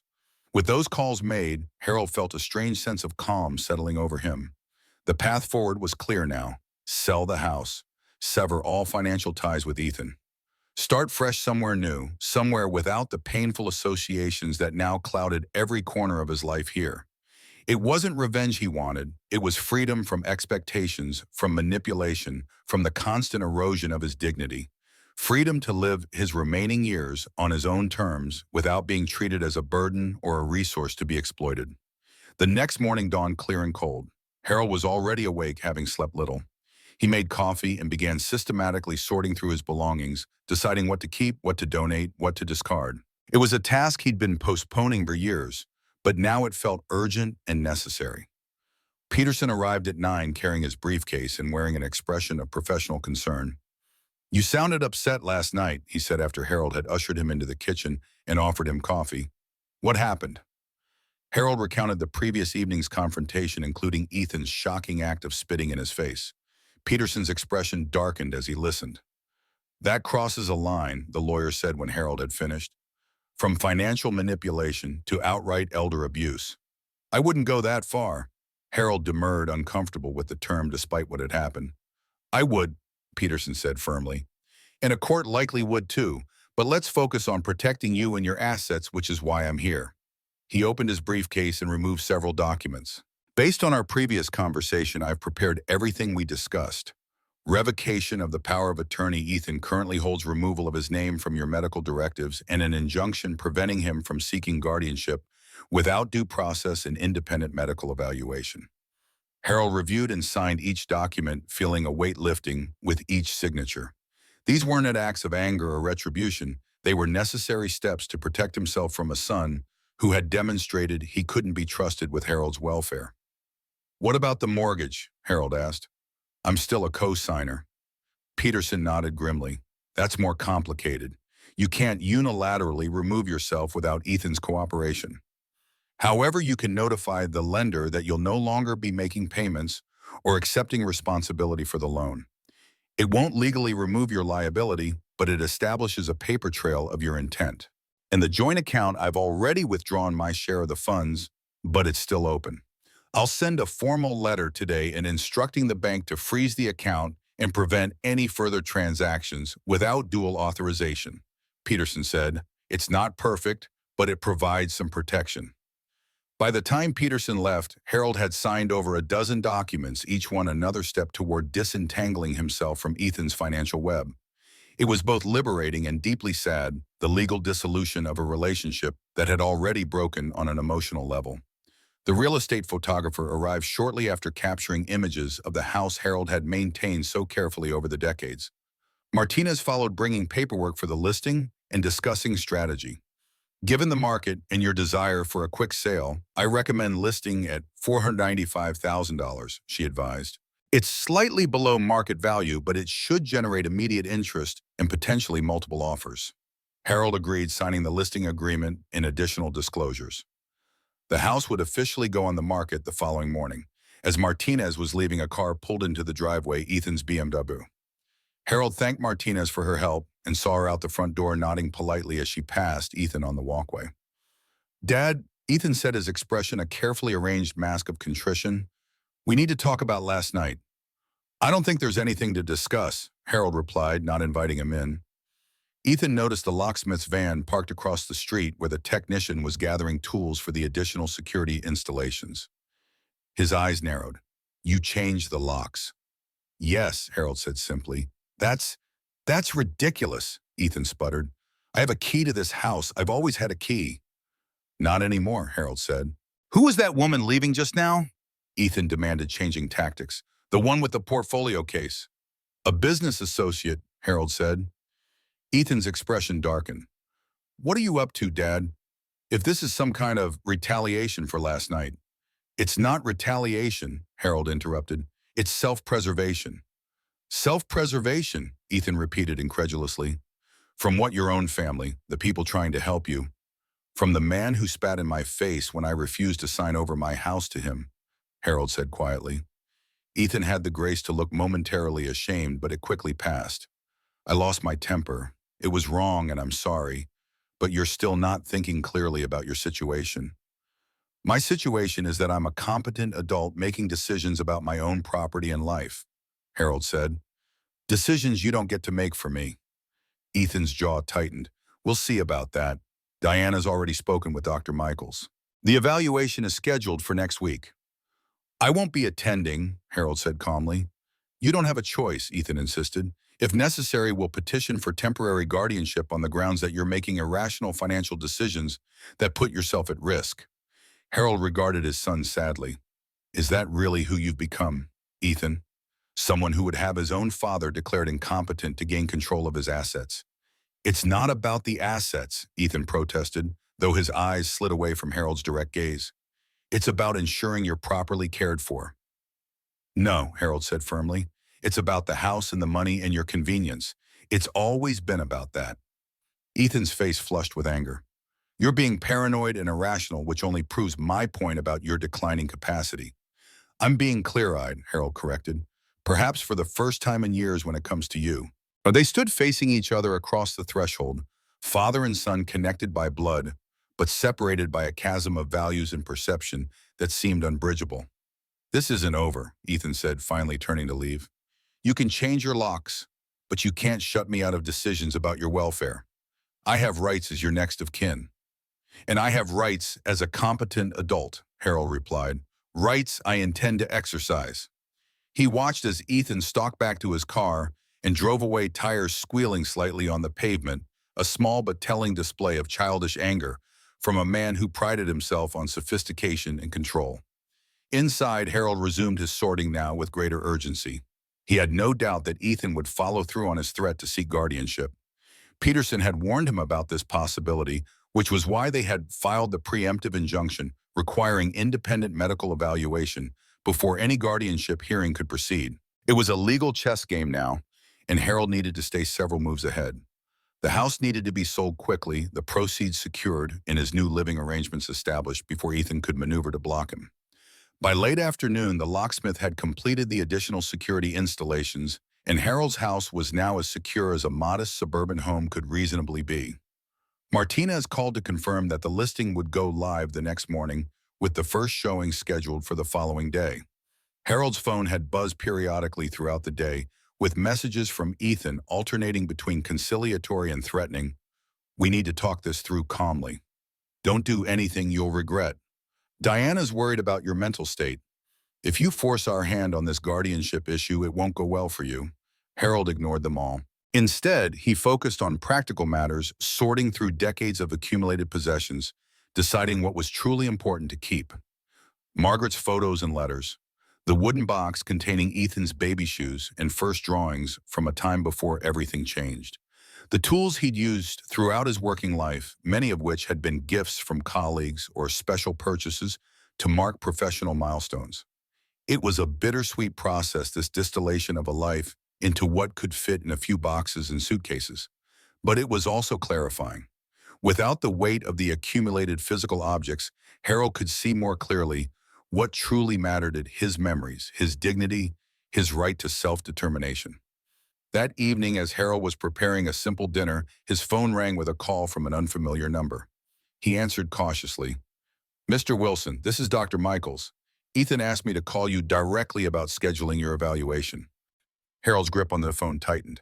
Dr. Michaels, I appreciate the call, but I have not consented to any evaluation, nor do I require one.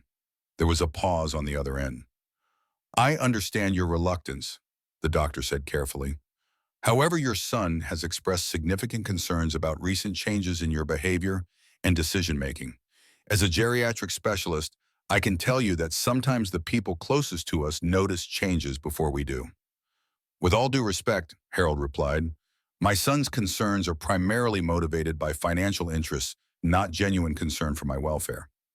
That's a serious allegation, Dr. Michaels said, sounding taken aback. It's also accurate, Harold said.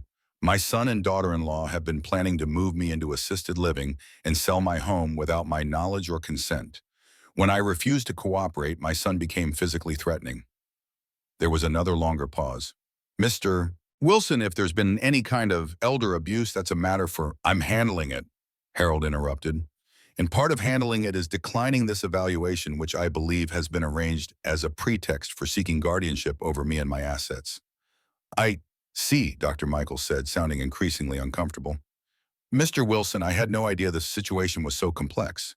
Perhaps it would be best if I spoke with both you and your son together in my office to better understand what's happening here. That won't be necessary, Harold said firmly. I've already consulted with my attorney and taken steps to protect myself legally. If you have further questions about my cognitive capacity, they should be directed to Mr. Peterson at Davis Peterson and Associates. After ending the call, Harold felt a grim satisfaction. Ethan had clearly expected the doctor to be an ally in his guardianship strategy. Instead, Harold's direct and articulate refusal had likely raised questions in Dr. Michaels' mind about Ethan's motives. The evening passed quietly. Harold continued his sorting and packing, preparing for a future that now seemed both uncertain and urgently necessary. He had no specific destination in mind, yet only the certainty that he needed to leave this place and start fresh somewhere without the painful associations that now colored every corner of his life here. As he was preparing for bed, Harold's phone rang again. This time it was Martinez, the real estate agent, calling with unexpected news. Mr. Wilson, I know this is unusual, but one of our premier clients saw the preliminary photos of your home today before the listing even went live and wants to make an offer immediately. Harold sat down surprised. Already the listing isn't even active yet. I know, Martinez said, sounding excited. It's unusual, but it happens with distinctive properties. This client is an investor who buys properties in neighborhoods he believes are up and coming. He's offering $10,000 all cash with a 7-day closing period. Harold was momentarily speechless. The offer was $15,000 above the planned listing price, and the rapid closing period was exactly what he needed given Ethan's threats. There's one more thing, Martinez added. He's willing to let you rent back the house for up to 60 days after closing while you arrange your next living situation. Standard rate would be about $2,500 per month. It was almost too perfect a quick sale at above asking price with the flexibility to stay temporarily while he finalized his plans. Harold asked Martinez to send over the offer documents immediately, which she promised to do. After hanging up, Harold sat at his kitchen table feeling a strange mixture of emotions. Relief that the house would sell quickly and cleanly, sadness at the impending loss of the home he'd loved for so long, and a quiet, steely determination to see this process through to free himself from Ethan's manipulations and start anew on his own terms. The following morning, Peterson arrived early to review the purchase offer with Harold. It's a solid offer, the lawyer confirmed after examining the documents. The buyer appears legitimate, the terms are favorable, and the quick closing works in your favor given the circumstances. Harold signed the acceptance documents, feeling both a weight lifting and a new heaviness settling in his chest. This house had been his anchor for 40 years. Selling it was necessary, but not without emotional cost. What about the proceeds? Harold asked. I'm concerned about keeping them secure given Ethan's threats. Peterson nodded, understanding.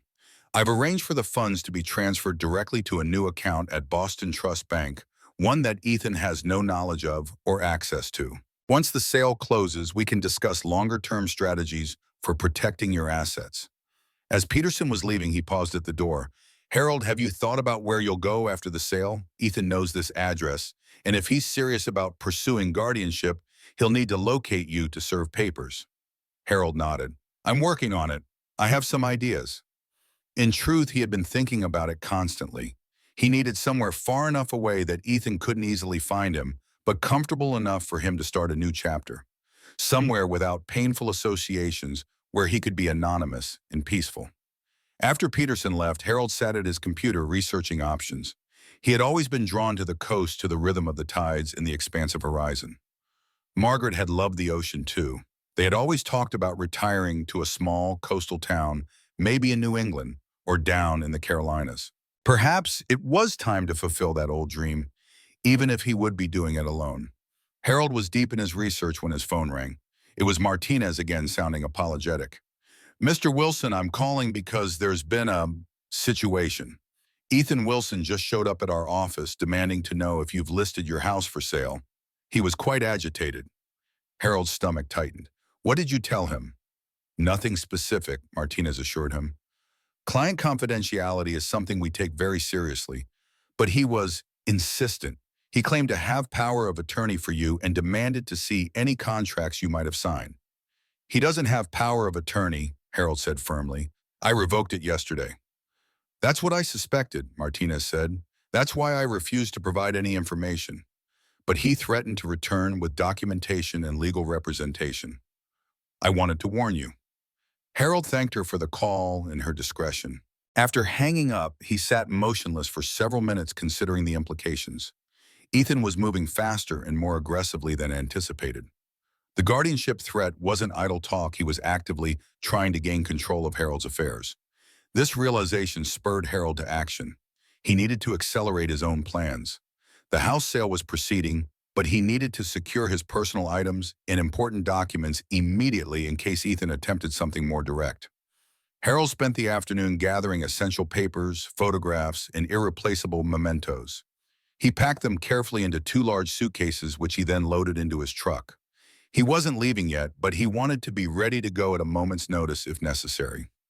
As evening approached, Harold was in his workshop, carefully wrapping his most cherished tools in old towels for protection, when he heard a car pull into his driveway. Looking out the window, he saw not Ethan's BMW, but a police cruiser. 2 officers approached his front door and rang the bell.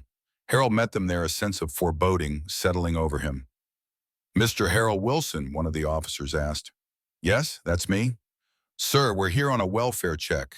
Your son contacted the department with concerns about your mental health and decision-making capacity. He believes you may be a danger to yourself. Harold felt a cold anger spreading through him. This was Ethan's new tactic, using the police to gain access and potentially support for his guardianship claim. I'm perfectly fine, as you can see, Harold said calmly. My son and I are having a disagreement about my living arrangements and financial decisions. He wants a control of my house and assets. I prefer to maintain my independence. The officers exchanged glances. Sir, we're required to follow up on these calls. Would you mind if we came in briefly to confirm that everything is in order? Not at all, Harold said, stepping back to admit them. I have nothing to hide. The officers conducted a cursory inspection of the house, noting the orderliness and maintenance. They asked Harold a series of standard questions about his orientation to time and place, his medications, his daily routines. Harold answered everything clearly and coherently. Everything seems to be in order, Mr. Wilson, the lead officer said finally. I apologize for the intrusion. No apology necessary, Harold assured them. You're doing your job. But I would like to document this visit and your findings if that's possible. My son has threatened to seek guardianship over me, and I'm concerned he'll use false claims of incapacity as justification. The officers looked uncomfortable, but agreed to provide Harold with a business card and incident number for the call. It wasn't a formal declaration of his competence, but it was another piece of evidence for Peterson to use if needed.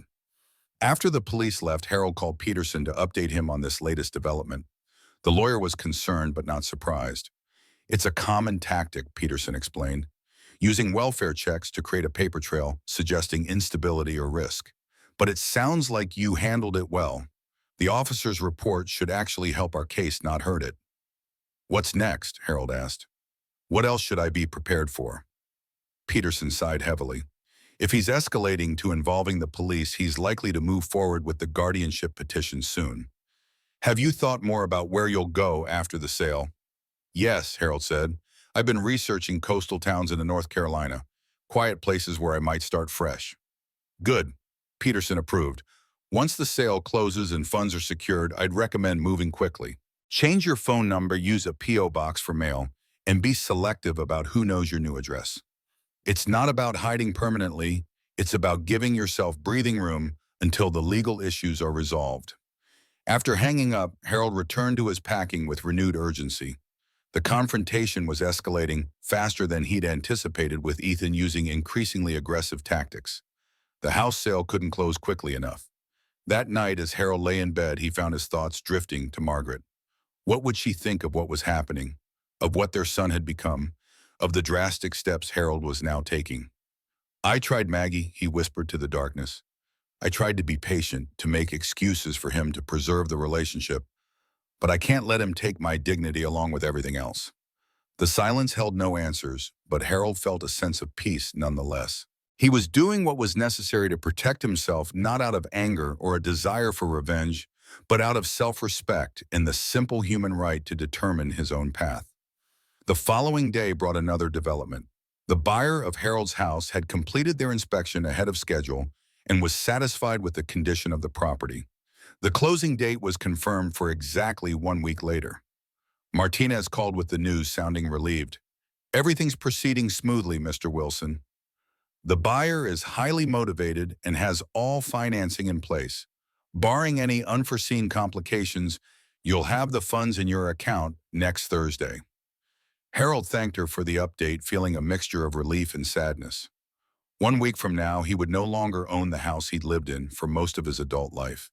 The house where he'd raised Ethan, where he'd cared for Margaret in her final days, where he'd built a modest but dignified life with his own 2 hands. But the house was just walls and a roof. The memories would remain his regardless of whose name was on the deed. And his dignity, the thing Ethan had tried to strip from him with calculated manipulation, and that shocking act of public humiliation, that was something no one could take unless he surrendered it willingly. And Harold Wilson had no intention of surrendering anything ever again. The morning of the closing arrived under a pale gray sky, the kind that seemed to hover between seasons. Harold rose early, dressed carefully in his good suit, and sat at the kitchen table with a cup of coffee, looking around the room that had been the heart of his home for 40 years. The house felt different now, partially packed with spaces where familiar objects had been for decades. The family photos had been carefully wrapped and placed in a box, along with Margaret's china and the hand-carved wooden bowl that had held fruit on the counter since 1987. The rooms echoed slightly, the emptying spaces creating an acoustic hollowness that mirrored the emotional transition Harold was experiencing. This wasn't just a real estate transaction. It was the end of a chapter of his life, a severance not just from the physical structure, but from the illusion he'd maintained about his relationship with his son. Peterson had arranged for the closing to occur at his office rather than the standard title company, offering Harold additional privacy and security given the circumstances. They had not informed Ethan of the sale, nor were they legally required to. The deed was solely in Harold's name, and he had full authority to sell without consultation or approval from his son. Still, Harold was prepared for potential complications. Ethan had made several increasingly frantic attempts to contact him over the past week, calls, texts, even a certified letter demanding Harold cease any erratic financial decisions pending a medical evaluation. The letter had gone unanswered, the calls unreturned. Harold had nothing left to say to the man who had spat in his face. At precisely 9 o'clock, Harold locked his front door and walked to his truck. The morning was quiet, the neighborhood still, with most residents already gone to work. He took a final look at the house, the porch where he'd taught Ethan to tie his shoes, the oak tree they'd planted together when Margaret died, the workshop window where he'd spent countless hours creating things with his hands. Then he started the engine and drove away, not allowing himself to look back again. Peterson's office was in a renovated Victorian on the edge of downtown, its dark wood and beveled glass speaking of tradition and stability. Harold was shown immediately to the conference room where the buyer's attorney, the closing agent, and Martinez were already waiting. Mr. Wilson, Martinez greeted him warmly. Everything is in order, Mr. Takahashi couldn't be here personally, but his attorney has full authorization to proceed. The buyer's attorney, a precise woman in her 50s named Eleanor Grant, nodded professionally. My client is very pleased with the property and appreciates the expedited timeline. The funds have been wired to the escrow account and are ready for disbursement upon completion of the paperwork. The closing proceeded smoothly, a methodical procession of signatures and notarizations. Harold signed each document with careful deliberation, watching as page by page his ownership of the house transferred to someone else. There was a strange relief in it, a weight lifting, even as a new heaviness settled in his chest. "Congratulations, Mr. Wilson," the closing agent said when the final document was signed. "The sale is complete. The funds will be transferred to your new account at Boston Trust by end of business today." Peterson, who had been observing quietly from the corner, stepped forward. "I've arranged for immediate confirmation of the transfer. We should receive notification within the hour." Harold thanked everyone, shook hands with Grant, and followed Peterson back to his private office. Only when the door closed behind them did he allow himself to exhale fully, the tension of the past week momentarily released. "It's done," he said simply. Peterson nodded, pouring 2 cups of coffee from a carafe on his credenza. "It is, and just in time, from what I understand. My office received a call yesterday from an attorney named James Brennan, inquiring about your legal representation and hinting at an upcoming guardianship petition." Harold accepted the coffee with a grimace. "Ethan's moving quickly." "Quickly but not wisely," Peterson observed. "A guardianship petition requires substantial evidence of incapacity which he doesn't have. The police report from the welfare check actually works in your favor. It documents you as oriented, organized, and articulate." "Still, I'd prefer to be gone before any papers can be served," Harold said. "Have you heard anything from the bank?" Peterson checked his email, then nodded with satisfaction. "Just came through. The funds, 507,450, after closing costs, have been successfully transferred to your new account. The rental back agreement has also been executed, giving you 60 days of occupancy at $1,200 per month, which has already been deducted from the proceeds." "Good," Harold said, feeling another increment of tension release. The money was secure beyond Ethan's reach, and he had 2 months to finalize his relocation plans if needed, though he intended to move much sooner. "What's your next step?" Peterson asked. Harold sipped his coffee thoughtfully. "I'll be leaving town for a while. I've made arrangements for a short-term rental in Cape May, New Jersey, while I explore more permanent options along the coast." "Cape May is a good choice," Peterson approved. "Far enough away to provide separation, but not so remote that you'll lack necessary services. When do you plan to depart?" "Tomorrow morning," Harold said. "I've packed what matters most. The rest can be shipped once I have a permanent address or donated if I decide to start fresh." Peterson made a note in his file. "And your contact information, I'll need a way to reach you regarding any legal developments." Harold provided his new cell phone number. He'd changed carriers the day before, and the address of the property management company handling his rental in Cape May. "I'll be staying in one of their cottages near the beach. They've agreed to hold any mail or deliveries for me." "Excellent," Peterson said, closing his file. "Just one more thing. This arrived for you yesterday." He handed Harold a thick envelope. "It's the updated will you requested, removing Ethan as both beneficiary and executor. As discussed, your estate will now be divided between your grandchildren when they reach age 25, with a small provision for the veterans organization you mentioned." Harold accepted the envelope, feeling a profound sadness. Removing Ethan from his will felt like the final acknowledgement that their relationship was irreparably broken.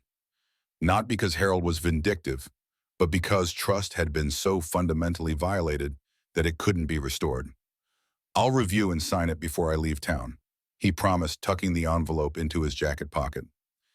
As Harold prepared to depart, Peterson offered one final piece of advice. "Harold, I know you're hurt and disappointed, and rightfully so, but don't let this situation consume you. You've taken the necessary steps to protect yourself. Now focus on building a new chapter that brings you peace." Harold nodded, grateful for the counsel. "That's the plan. Not revenge, just release." Outside, the gray sky had begun to clear, patches of blue appearing between the clouds. Harold drove not to his former house. He couldn't think of it as home anymore, but to the small, extended-stay hotel where he'd reserved a room for the night. He'd moved his essential belongings there the previous day, not wanting to spend his final night in the house that now belonged to someone else. The hotel was unremarkable but clean, the room anonymous in the way of all such temporary accommodations.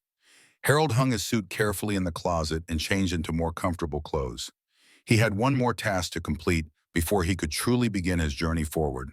From his briefcase, Harold removed a manila envelope containing several documents. The first was a letter to the mortgage company, formally notifying them that he would no longer be making payments or accepting responsibility for Ethan's home loan. It wouldn't legally remove his liability, but it established his intent to separate himself from the obligation.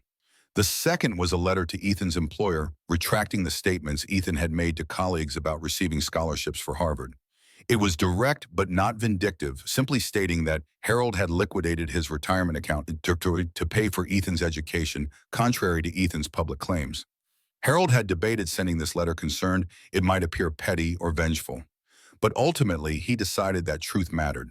Not to punish Ethan, but to correct a false narrative that had erased Harold's sacrifices.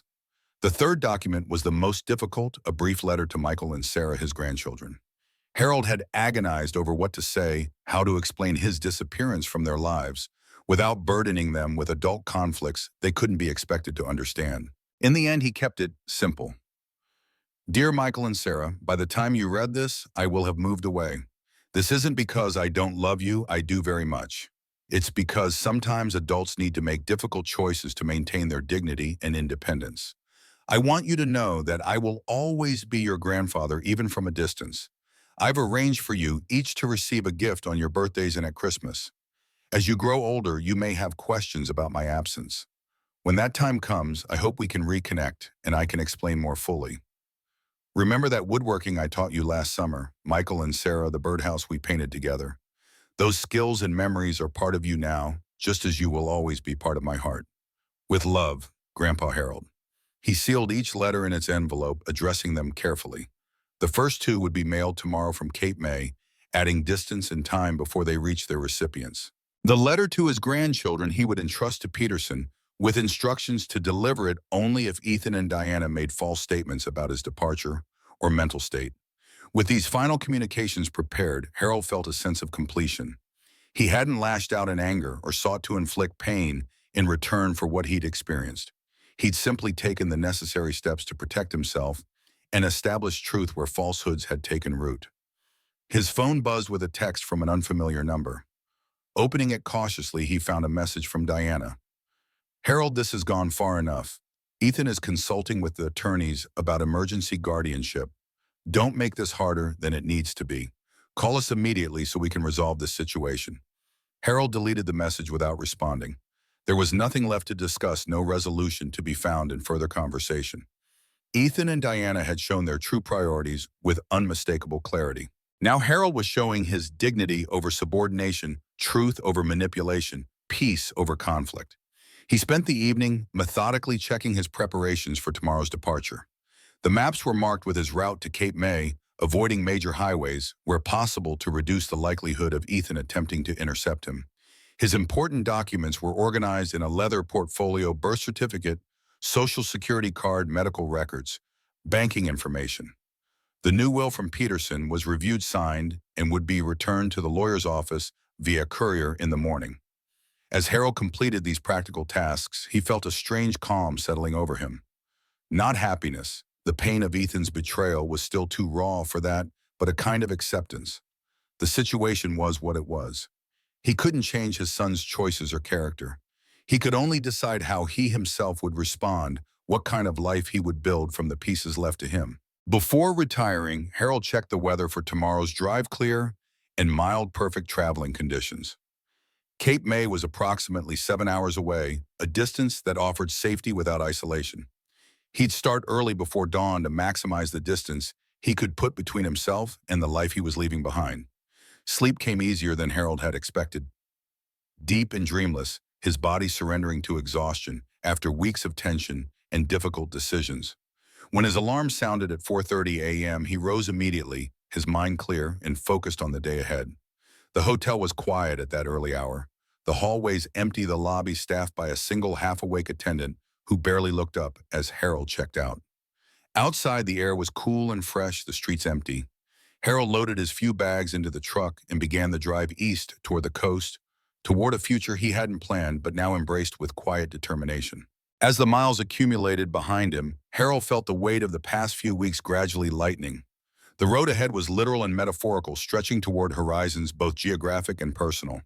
For the first time in years, perhaps decades, his decisions were guided solely by his own needs and preferences, not by obligations to others or attempts to maintain relationships that had become increasingly one-sided. It was a bittersweet freedom, born of painful separation, but freedom nonetheless. Harold stopped only twice during the drive, once for fuel, once for a quick lunch at a roadside diner. He kept his phone turned off, not wanting to be distracted by messages from Ethan or Diana that might attempt to delay or derail his journey. They would eventually discover he was gone, of course. The rental back agreement would tell them the house had been sold, if nothing else. But by then, Harold would be established in his new location, his assets secured, his legal protections in place. Cape May welcomed him with golden afternoon light, illuminating its Victorian architecture and tree-lined streets. The property management office was easy to find, a small building near the beach with a weathered sign and friendly staff. The manager, a woman named Barbara with salt and pepper hair and a no-nonsense manner, handed over the keys to his rental cottage with minimal paperwork. "It's the blue one at the end of Seaview Lane," she explained, marking a map for him. 2 bedrooms, fully furnished, private path to the beach. The off-season rate includes utilities and basic cable. Anything else you need, just call the office. "Thank you," Harold said, appreciating her efficiency. "Is there a secure way to receive mail or packages here?" "Anything delivered to our office address with your name and cottage number will be held safely," Barbara assured him. "We're staffed year-round, even in winter." The cottage was exactly as described, modest but comfortable, with simple furniture and large windows that welcomed the late afternoon light. The ocean was visible from the small deck, a constant presence just beyond the dunes. Harold stood for a long moment, listening to the rhythm of the waves, feeling the salt air on his face. Margaret would have loved this place, he thought.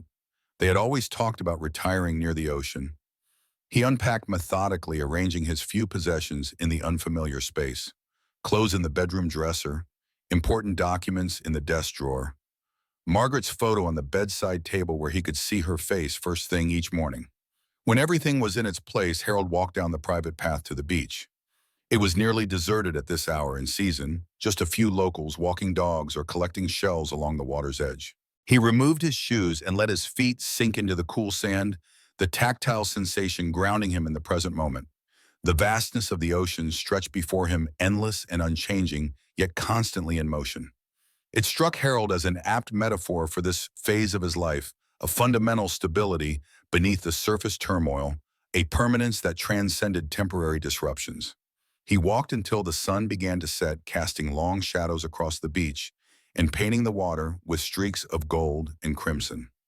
Only then did he return to the cottage, muscles pleasantly tired from the day's journey and the long walk. He prepared a simple dinner from groceries Barbara had thoughtfully stocked in the refrigerator, then settled on the deck with a cup of tea, watching as the last light faded from the sky and stars began to appear. In that quiet moment, Harold allowed himself to fully acknowledge what had happened and what he had done in response.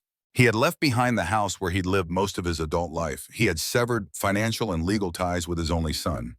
He had started over at 68 in age, when most people were settling into familiar routines and established relationships. It wasn't what he had imagined for his later years, but then he hadn't imagined his son would become someone capable of such calculated disrespect and manipulation. He hadn't imagined being treated as an asset to be managed rather than a person to be cherished. The night air grew chilly, and Harold moved inside, closing the door on the darkness. Tomorrow would bring practical matters, setting up local bank access, finding a doctor, exploring his new temporary home. But tonight was for reflection, for acknowledging the ending of one chapter and the tentative beginning of another. Harold turned on his phone for the first time since leaving the hotel that morning. As expected, there were multiple missed calls and messages from both Ethan and Diana, their tone evolving from irritation to concern to barely veiled threats. The final message, received just 2 hours ago, was the most revealing. "Dad, the property management company says you've sold the house. What the hell are you thinking? That house is my inheritance, my children's legacy. You had no right to sell it without consulting me. I'm meeting with attorneys tomorrow. This isn't over." Harold read the message twice, noting the revealing focus on the property rather than Harold's welfare or whereabouts. Not, where are you? Are you safe? But how dare you sell what I considered mine?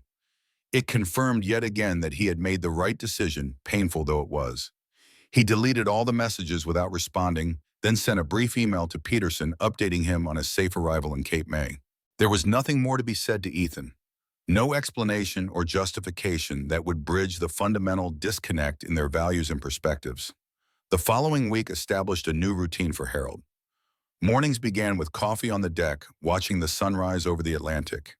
Then a walk on the beach, gradually extending his range as he explored the shoreline in both directions.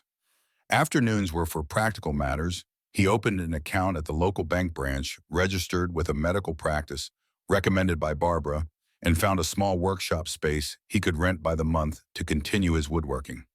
The town embraced him with the casual friendliness of a place accustomed to newcomers. Harold introduced himself simply as Harold, recently retired from Massachusetts, offering no further details about his circumstances.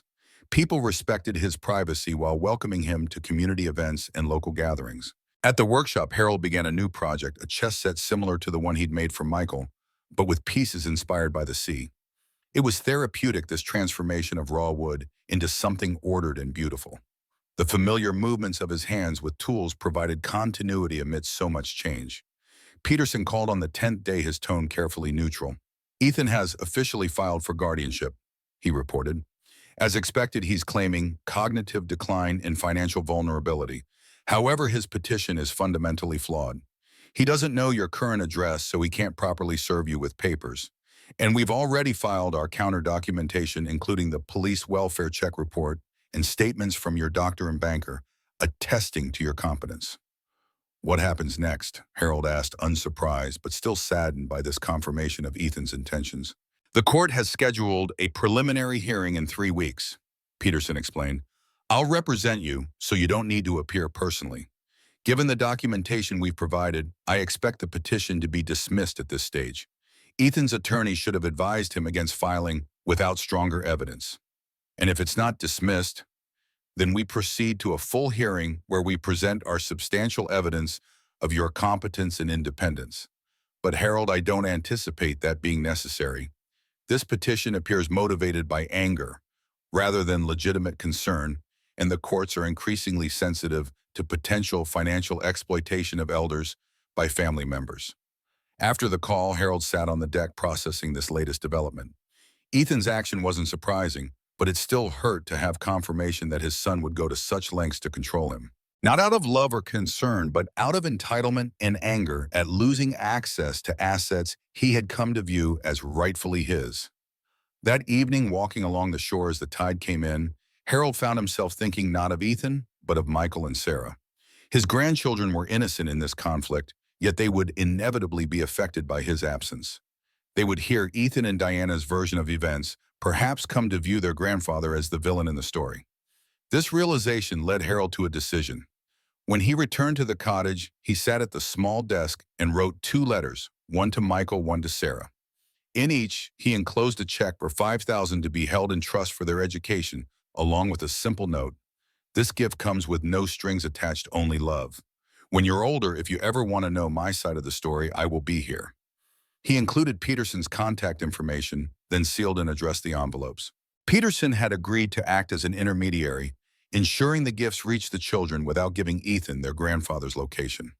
The following morning, Harold mailed the letters at the local post office, then continued his exploration of Cape May. He discovered a small coffee shop near the beach that made excellent blueberry muffins, a bookstore with a surprisingly robust woodworking section, and a community center that offered classes in everything from watercolor painting to ballroom dancing. It wasn't the life he had planned, but it had potential. There was a simplicity to his days now, an absence of the tension that had increasingly characterized his interactions with Ethan and Diana.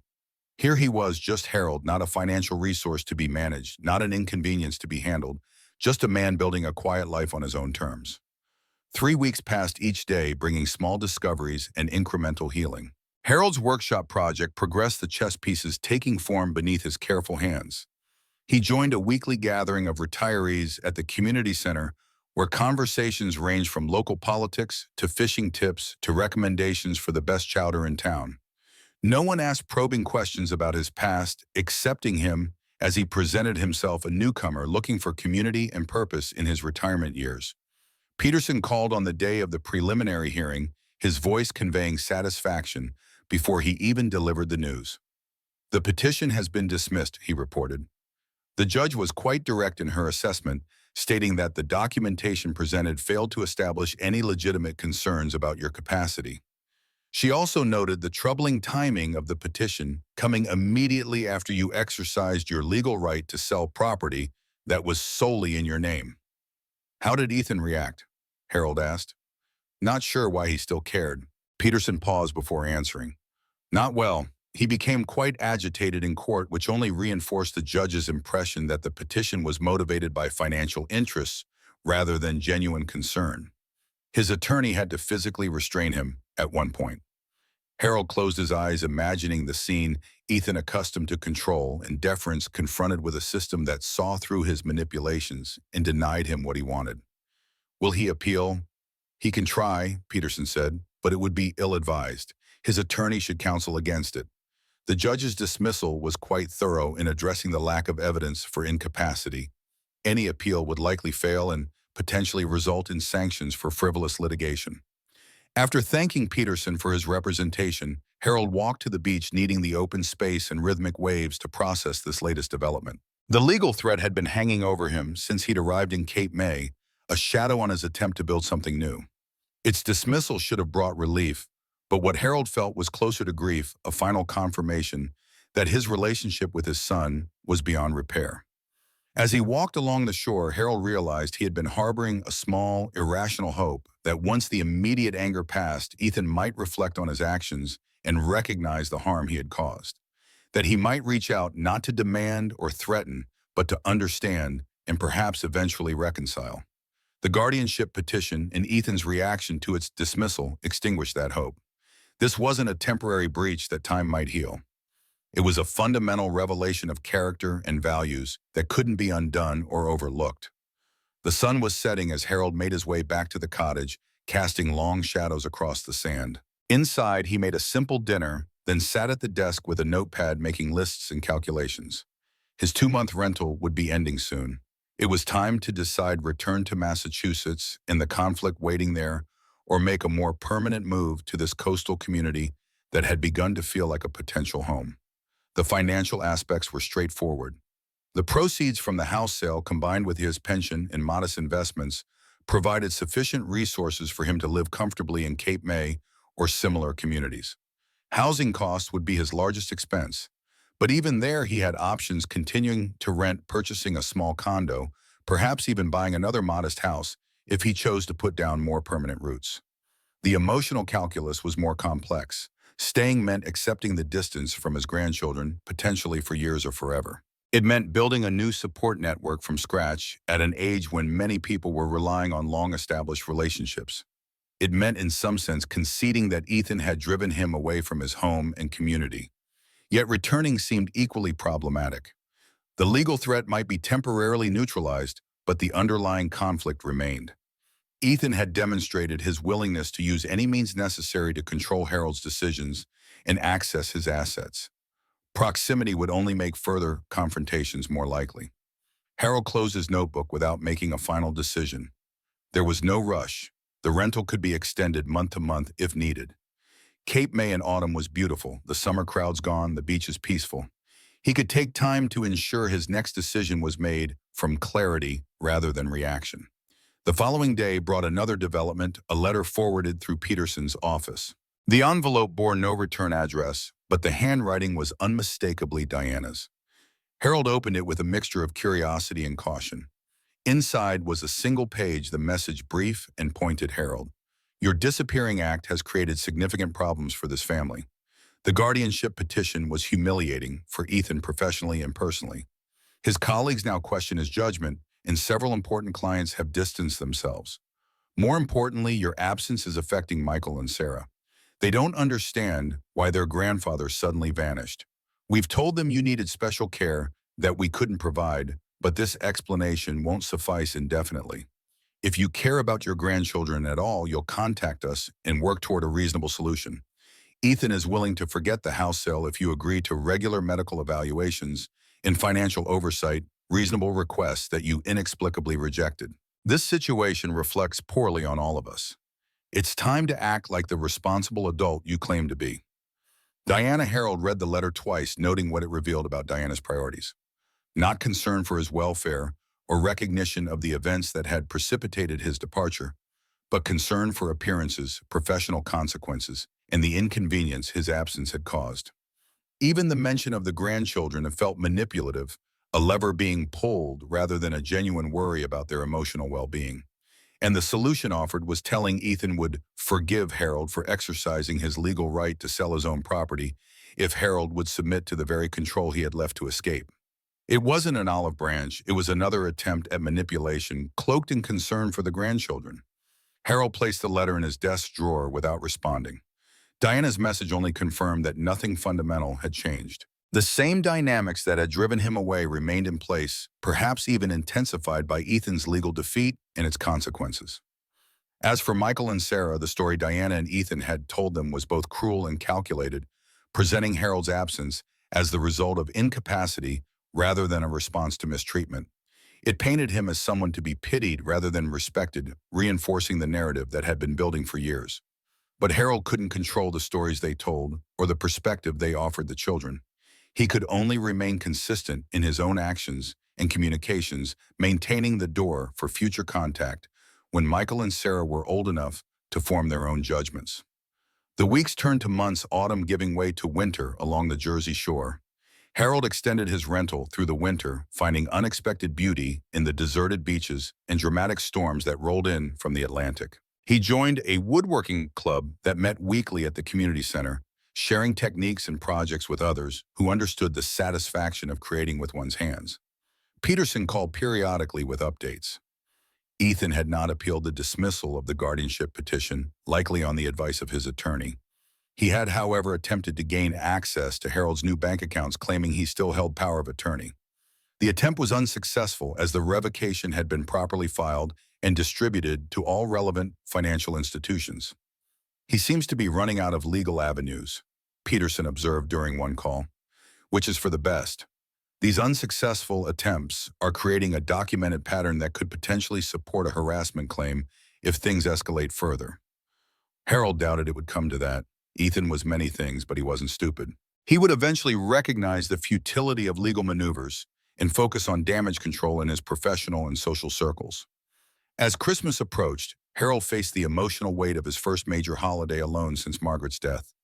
In previous years, even as the relationship with Ethan and Diana deteriorated, he had still been included in family celebrations, seated at the far end of the table perhaps.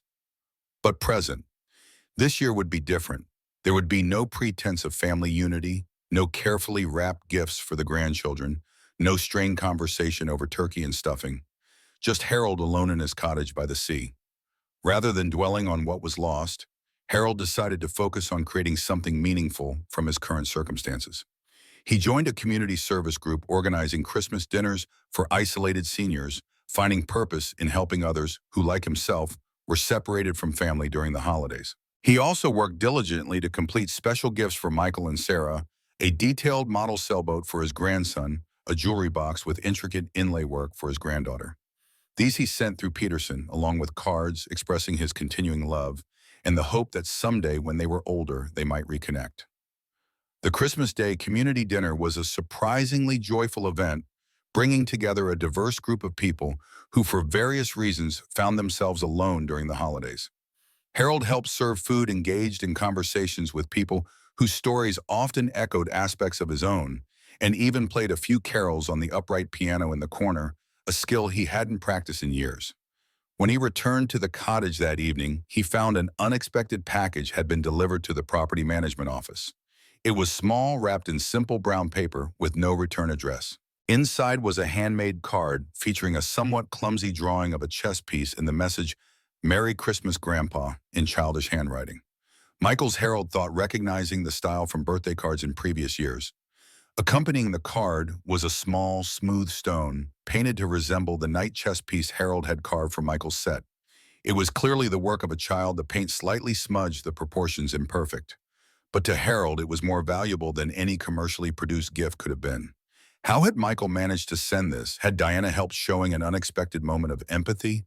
Or had the boy somehow arranged it himself, perhaps with the assistance of a school friend or teacher?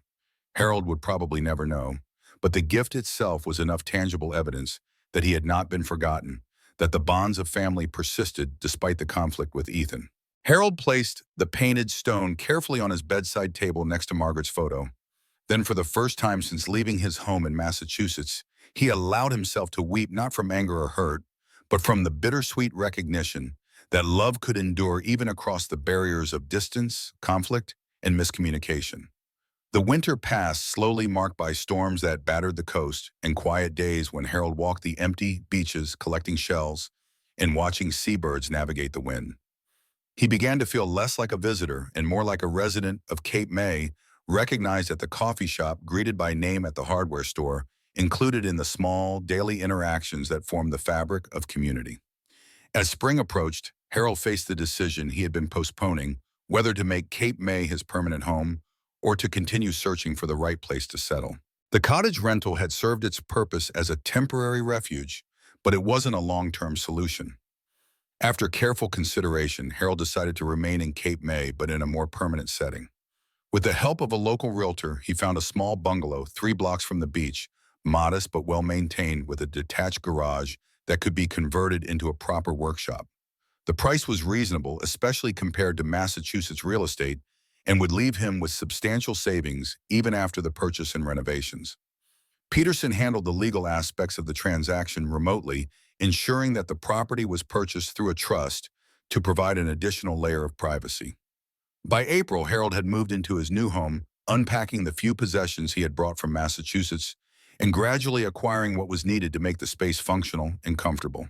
The workshop conversion became his primary project, a labor that connected his past skills with his present circumstances. Harold designed the space carefully with proper lighting, ventilation, and storage for the tools he had brought and those he planned to acquire. Working with his hands had always been his most reliable source of satisfaction, a tangible counterpoint to the intangible complexities of human relationships. As he settled into his new home and community, Harold maintained his habit of writing to Michael and Sarah on their birthdays and at Christmas, sending modest gifts and maintaining the door for future contact. He never received another direct response like the painted chess piece, but Peterson occasionally relayed that the gifts had been received and apparently appreciated. Ethan's attempts at legal intervention had ceased entirely after the failed guardianship petition and power of attorney claims. Whether this represented acceptance of the new reality or simply a tactical retreat, Harold couldn't know. What mattered was that the constant pressure and manipulation had ended, allowing him to focus on building his new life rather than defending against threats to his autonomy. 1 year after his arrival in Cape May, Harold celebrated with a small gathering at his home, new friends from the woodworking club, neighbors, and Barbara from the property management company who had been so helpful during his initial transition. It wasn't a formal anniversary party, just an informal dinner to mark the passing of time and the establishment of new connections. As his guests chatted and enjoyed the meal Harold had prepared, he found himself reflecting on the journey of the past year. He had lost much: his longtime home, regular contact with his grandchildren, the illusion of family unity he had maintained even as it crumbled beneath the surface. But he had also gained independence, self-respect, new friendships, a community that valued him for himself rather than what he could provide. It wasn't the life he had envisioned in his younger years, when he and Margaret had planned for retirement, surrounded by family and lifetime friends. But it was a life of dignity and purpose, built on his own terms after the painful recognition that the alternatives would have required surrendering his autonomy and self-respect. Later that evening, after his guests had departed, Harold sat on his small front porch, listening to the distant sound of waves and watching stars appear in the darkening sky. His phone buzzed with a text message from an unknown number. "Grandpa, it's Michael. I'm using my friend's phone. Mom and Dad don't know. I got your address from the return label on my birthday present. I'm turning 14 next month and I want to know what really happened. They won't tell me the truth. Can I write to you directly?" Harold read the message several times, his heart racing with unexpected emotion. After a moment's consideration, he replied, "Michael, I'm so glad to hear from you. Yes, you can write to me directly. Here's my address. Whatever questions you have, I'll answer them honestly. I've missed you very much." As he sent the reply, Harold felt something shift within him, not a dramatic transformation, but a quiet opening, a small light appearing where there had been only shadow. Michael's reaching out represented possibility, not of reconciliation with Ethan perhaps, but of maintaining connection with the next generation, despite the breach that had occurred. It wasn't resolution or restoration of what had been lost, but it was something equally valuable, the beginning of something new built on truth, rather than obligation or manipulation. A relationship based on mutual choice rather than circumstance or expectation. Harold sat on the porch until the night air grew cool, watching the stars and listening to the rhythm of the distant waves. The path forward wasn't entirely clear, but it was his to walk one step at a time, with dignity intact and hope renewed. In the quiet darkness, Harold whispered words meant for himself alone. "I didn't just survive what happened, Margaret. I found my way forward. Not in anger, not in bitterness, but in truth and self-respect. And maybe, just maybe, in connection that can be rebuilt on better foundations." The ocean breeze carried his words away, but their meaning remained settling into his heart, like a promise kept, a journey completed, a new chapter begun.